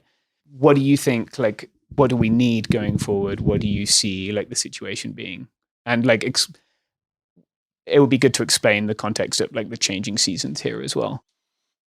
Yes. So I think what we're going to see more of is people that are crossing in unorthodox areas, more people that are hopping the fence, more people that are cutting holes in the walls, just popping up all over the place. So yeah, it would be great to have eyes along the border, people that are willing to travel up and down along the border to find out where these people are coming through. Because for the most part, we don't know oftentimes where these people are coming through. There are a couple of new OADs, open air detention sites, that are relatively close to us that we can't find even. Right. Yeah. Like maybe if we had a super fancy drone, we could find them, or just boots on the ground. A nice off-road vehicle. That all those things. Yeah. Then these are all things that cost money that we don't have. But like we've all put lots of miles on our trucks and lots of miles on our boots trying to help out. Yeah, my exhaust is falling off from all these bumps. Yeah, my transfer case took a beating. But like, yeah, if we had more people, some of us could focus on feeding people here, because there was how many people were there when we just left now? 120, something like that? Yeah. Oh, no, actually probably more if you count the new group. I think, a conservative estimate would have been maybe 140. Yeah. So we'd made 140 sandwiches to feed them today, and we'd chopped firewood and taken that out. And we'd be given all that out, right? That was after the same thing at breakfast time. That doesn't leave much time to go meander along the border and look for another site. So if we had more people, we could do that And that will be really valuable. Also, if you have connection to firewood. yeah. If you're a person who can bring us a lot of firewood, we have one homie right now, and he's breaking his back cutting wood for us. So, that's a definite big need out here. Yeah. Is there other stuff like that people who maybe aren't here but have connections to, or they could send that's particularly needed? A nice off-road vehicle. If they got one lying around. Really nice. Firewood is definitely a big thing. That's a huge need. See, it's getting really cold up here, and especially in like Sliders too. I think it's higher in elevation, so exposed too. There's nothing between you and the wind. It's very cold out there. Yeah, but and just other things that are easier for us to get, but we just constantly need, such as jackets, blankets, bread. Yeah, we make a lot of PB&J. Tents. Yeah, tents, all these things, right? Like the wind and the sun destroys everything that we've stockpiled after a while, and we have to keep reinventing the wheel. And then sometimes Border Patrol destroys our stuff as well, or sometimes some chuds come and destroy our stuff. Which the chuds destroying our stuff. Yeah, we should talk about the destruction of the shelters before we finish, I guess, just to end on a sad note. Well, it's a happy note because we built them again and they're fine. So there were some shelters. I think mostly they were ones that had been built. Well, they're all ones that had been built by volunteers. Yeah. And what, John, you saw what happened to the shelters, right? Yeah. So we built some shelters at one of the sites at one of the main sites. It was very simple, just by having a plywood as the frame, holding it up, and then nailing down some tarps on it with battens. It was a nice thing. It stood up to the heavy winds that we have here very well. It's incomparably better to not having a shelter out there. Oh, right? yeah. It's a completely different Yeah, they're experience. instantly used. Once people cross, and it's awesome to see, like, adults that are alone will get out and force families with children in the shelters. Like, you get it first for sure. Yeah. And we built those. It was working out good. Then one day the Border Patrol showed up, or a company that was subcontracted by them, and demolished them all using skip loaders and bulldozers and such. We showed up the following day. We rebuilt all the shelters, and we were really happy about it. It was kind of a big fuck you to them. You can tear down our stuff, but we'll just come back and build more. Yeah. But then, what was it like 3-4 days later? Or the next day, maybe? I'm not sure. No, it wasn't the next day. 2 days. It was close. Yeah. Some guys just showed up and they tore it all up with hammers. They a tiny little finishing hammer. Yeah. Luckily, they didn't really come equipped, like maybe with the tools. They didn't really know what they were doing. Yeah, I think it's fair to say that. But still, it's annoying when you put the time into building it, right? And Border Patrol didn't destroy. Contractors didn't destroy the shelters. At first, we were like, "Oh, maybe they're not using this," but there are 140 people there right now, like in the shelters that got rebuilt for a third time.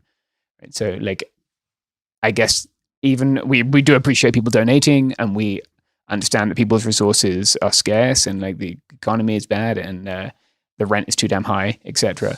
But like every time we build up enough stuff, we have to we're always running uphill. Because like stuff just gets destroyed either by the weather or by the Border Patrol or by volunteer Border Patrol chuds. So like we could, I guess, desperately need your help, and like at some point the news cycle will move on from the border, and that doesn't mean that we will be able to move on from having people to help here, right? Because like John said, there were people, and people always deserve to be treated with dignity. Is there anything else that you guys think that people should know about the situation here?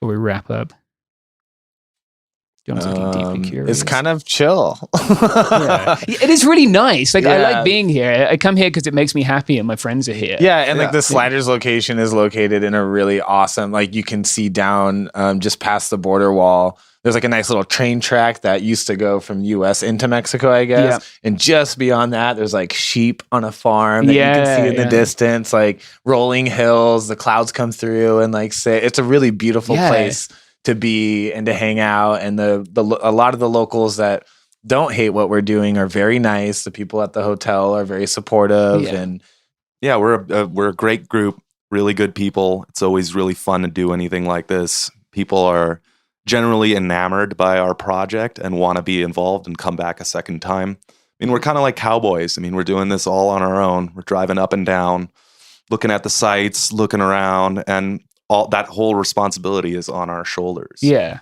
It feels good to take responsibility for something. It definitely does. Get weird doing this. Yeah, it's like no one else will, so we got it. We'll just do it. Like that's fine. It's very like it reminds me of the punk scene growing up, but like it's a big important thing. Like you said, Fox. Every national news network has been down here. Every grifting streamer has been down here. But at the end of the day, it's a few dozen random people who are actually the ones making sure that people don't die here. Yeah. For all the government attention, for all the millions of dollars spent, it's just us. Yeah. Working on a fraction of the budget. I mean, it costs them more to fly a helicopter for a few hours than it does than for we've us. ever spent in our entire GoFundMe. Yeah. And like we get it done. We're very efficient, I guess, in that sense. But yeah, we would love more people.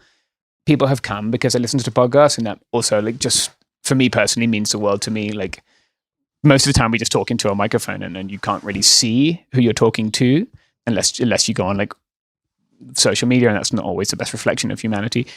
So like it really means the world to me that someone like listens to this when they're driving to work or going on a jog or whatever they're doing, and it's like, no, I will go and I will help, because I think that is how we solve so many of our problems. Like there is a massive problem with people not being able to afford rent, living on the street in this country, and like we solve it in the same way by just showing up for each other. And there's also different ways to get plugged in. Like if the desert's not your thing, it doesn't. I mean, this is like where the process starts as far as like the spectrum of the whole border crisis, or not crisis, but the whole border humanitarian situation we have going on here. So this is what we're doing out here, but there's also airport runs. A lot of them get ditched in the airports. So I think We Got SD and maybe IMDEF, Immigration Defense Law Center, kind of hold down. They do airport runs. Border Patrol just, I guess at night, they don't drop them off like after 10 or something. They don't drop them off at the Iris station. They'll just drop them straight off at the airport. So they need help being fed. A lot of them don't have plane tickets. They need to people need blankets because they have to sleep there. So We Got is great for that. You can plug in with them. And I think Al Otro Lado and who else is it? IMDEF as well. That's doing the Iris Street releases. So when the Border Patrol just releases them on the street, like a lot of people just get in a cab and go. They have the resources, they can do that. They're already planned, but some people don't have any money or they got robbed on the way here. So they have nothing. They need a lot of help. They need to figure out where to go. They need a place to stay. So there's the street releases, there's the airport, I think that's kind of... Or by just helping with shelters and organizations in whatever city you happen to be living in. The majority of the migrant, well, not the majority, but a very typical answer migrants give me when I ask them where in the United States they're going to is New York City or Chicago or any of these major cities. Yeah, Lincoln, Nebraska. The other day. You do get some weird ones like that. It's going to be Idaho. Have fun. Idaho's beautiful. It is. Yeah. There was a guy, Haval, and I met from a minority ethnic group in Russia. We met in September. Like I remember one of those first really cold nights. And I was talking to this person, and they were in Pennsylvania, and I checked in with them a few weeks ago, and they're like happily living in Pennsylvania, can't understand a word anyone else is saying. It's nice to see. And you can help those people in whatever community you're in. And like if you're further along the border, there's Baja Samaritans, there's No Mas Muertes, there's Humane Borders, Tucson Samaritans as well, right? Yeah. All along the border, there are lots of good people in Texas, right? It's a sidewalk school in Reynosa, Matamoros. There are people at the National Butterfly Center who are very nice people who we've heard from before. Like all along the border and like all around this country, there are things you can do to help. And like I want to reinforce it. It's not like this penurious thing we do that's miserable and we all get together and cry every night. Like we do have a nice time, even though we have seen some really stressful things. Like we all look after one another and hold space when people do need help or extra time to process something. But it's a very supportive community, and we support each other through lots of other things, like aside from this. And I think a lot of people in general in the 21st century America struggle with isolation, and that's a thing that that capitalism does to people, right? It isolates us from each other. And so hopefully, like, I think this is a solution. For me, this has been a really positive thing for like generally my sense of hope. And and like what we're doing, this kind of it's disaster humanitarian relief effort. It's kind of with the way the climate is going in the world and climate, it's not going to get less common. Yeah, this will just be Definitely getting not. more common, and like this kind of preparing and building community, and like this disaster scenario is gonna definitely be more in common. So and it's not practice. that easy to do. I mean, it's not that hard to do. No. You know, you just got to have the intention, and then you just got to get together and do it. That's all you really need to do. Don't think that it's like if someone had said to us, what, plus or minus 50,000 people probably have come through. I've no idea on the numbers, but somewhere around there. Yeah, probably more than that. Yeah, if we I remember in May when we cleaned up the first OADs. When we were when I first met your mum and dad, John, we were cleaning up the first OADs, and we were like, wow, that was a horrible thing that happened. That was really fucked. If someone had said, right, well, between now and next March, 50,000 people will come through here, and it's mostly going to be you guys who are here picking up trash, and that's all it's going to be. Like, it's on you.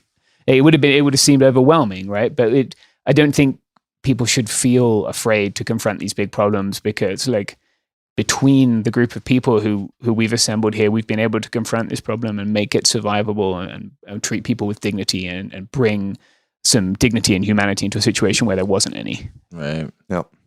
Yeah, and there's a role for everybody. No matter what you do, you can find your niche of what you makes you feel good, or something that you're good at. Whether it's finding the little fascists that destroyed our things online and doing all that online footwork, or it's building shelters, or it's making PB&Js, or our friends made a website. They made a really good website. Or even just being someone that speaks multiple languages is a huge need out here. Especially, I mean, Spanish is pretty common, but the harder languages Mandarin is a huge. We have a huge need if for you speak Mandarin and then you reach out to us and we can call you, then that would be huge, right? That could be real in a medical emergency. That could be a life or death thing.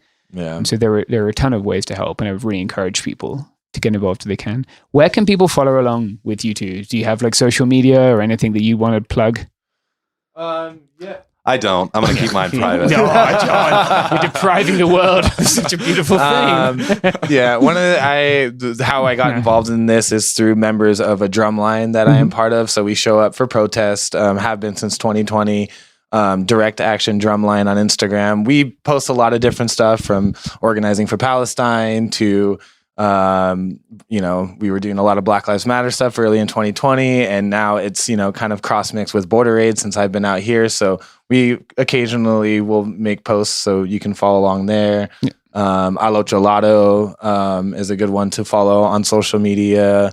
Inca Paul Wellness on Instagram, Borderlands Relief Collective. I'm sure a lot of the people listening already follow a lot of these people, but there's a network through all of that. And so once you start following one or the other, we all tag each other and reshare each other's stuff, so you can get involved that way and figure out what's going on. Yeah. And what's the website for? That's a great resource. Borderaid.github.io, I think. If you give it a Google somewhere around that, you'll find it. It is a good website. And if you are facing similar issues in your community, wherever you are, whatever it is, we've definitely made a lot of mistakes and we've learned a lot. And so we've tried to document the things that we've learned so that you guys don't have to reinvent the wheel somewhere else, right? You can be an efficient PB&J maker just like us. Learn Shirley's technique. All right. Thank you so much, guys. I really appreciate your time. Likewise. Sure, thank you. Cheers. Hey, we'll be back Monday with more episodes every week from now until the heat death of the universe. It Could Happen Here is a production of Cool Zone Media. For more podcasts from Cool Zone Media, visit our website, coolzonemedia.com, or check us out on the iHeartRadio app, Apple Podcasts, or wherever you listen to podcasts. You can find sources for It Could Happen Here updated monthly at coolzonemedia.com/sources. Thanks for listening. Tired of spills and stains on your sofa? Wash away your worries with Anabay. Anabay is the only designer sofa that's machine washable inside and out, starting at just $699. Plus, Anabay sofas are pet-friendly, stain-resistant, and feature changeable slipcovers and modular pieces. Get up to 60% off site-wide with a 30-day money-back guarantee. Visit washablesofas.com to get yours now. That's washablesofas.com. Offers are subject to change and certain restrictions may apply. Well, the holidays have come and gone once again, but if you've forgotten to get that special someone in your life a gift, well, Mint Mobile is extending their holiday offer of half off unlimited wireless. So here's the idea. You get it now. You call it an early present for next year. What do you have to lose? Give it a try at mintmobile.com/switch. PennyMac.com/switch. Limited time 50% off regular price for new customers. Upfront payment required. $45 for 3 month, $90 for 6 month, or $180 for 12 month plan. Taxes and fees extra. Speeds may slow after 50 gigabytes per month when network is busy. See terms. Hey, this is U.S. Olympic gold medalist Tara Davis Woodhull. And I'm U.S. Paralympic gold medalist Hunter Woodhull. As athletes, our lives are about having a clear path. And a team that you can absolutely trust. So when it came to getting the best mortgage, we chose PennyMac. PennyMac is proud to be the official mortgage provider of Team USA and you. Learn more at pennymac.com. PennyMac Loan Services, LLC, Equal Housing Lender, NMLS ID 35953. Licensed by the Department of Financial Protection and Innovation under the California Residential Mortgage Lending Act. Conditions and restrictions may apply. This is an iHeart podcast. Guaranteed Human.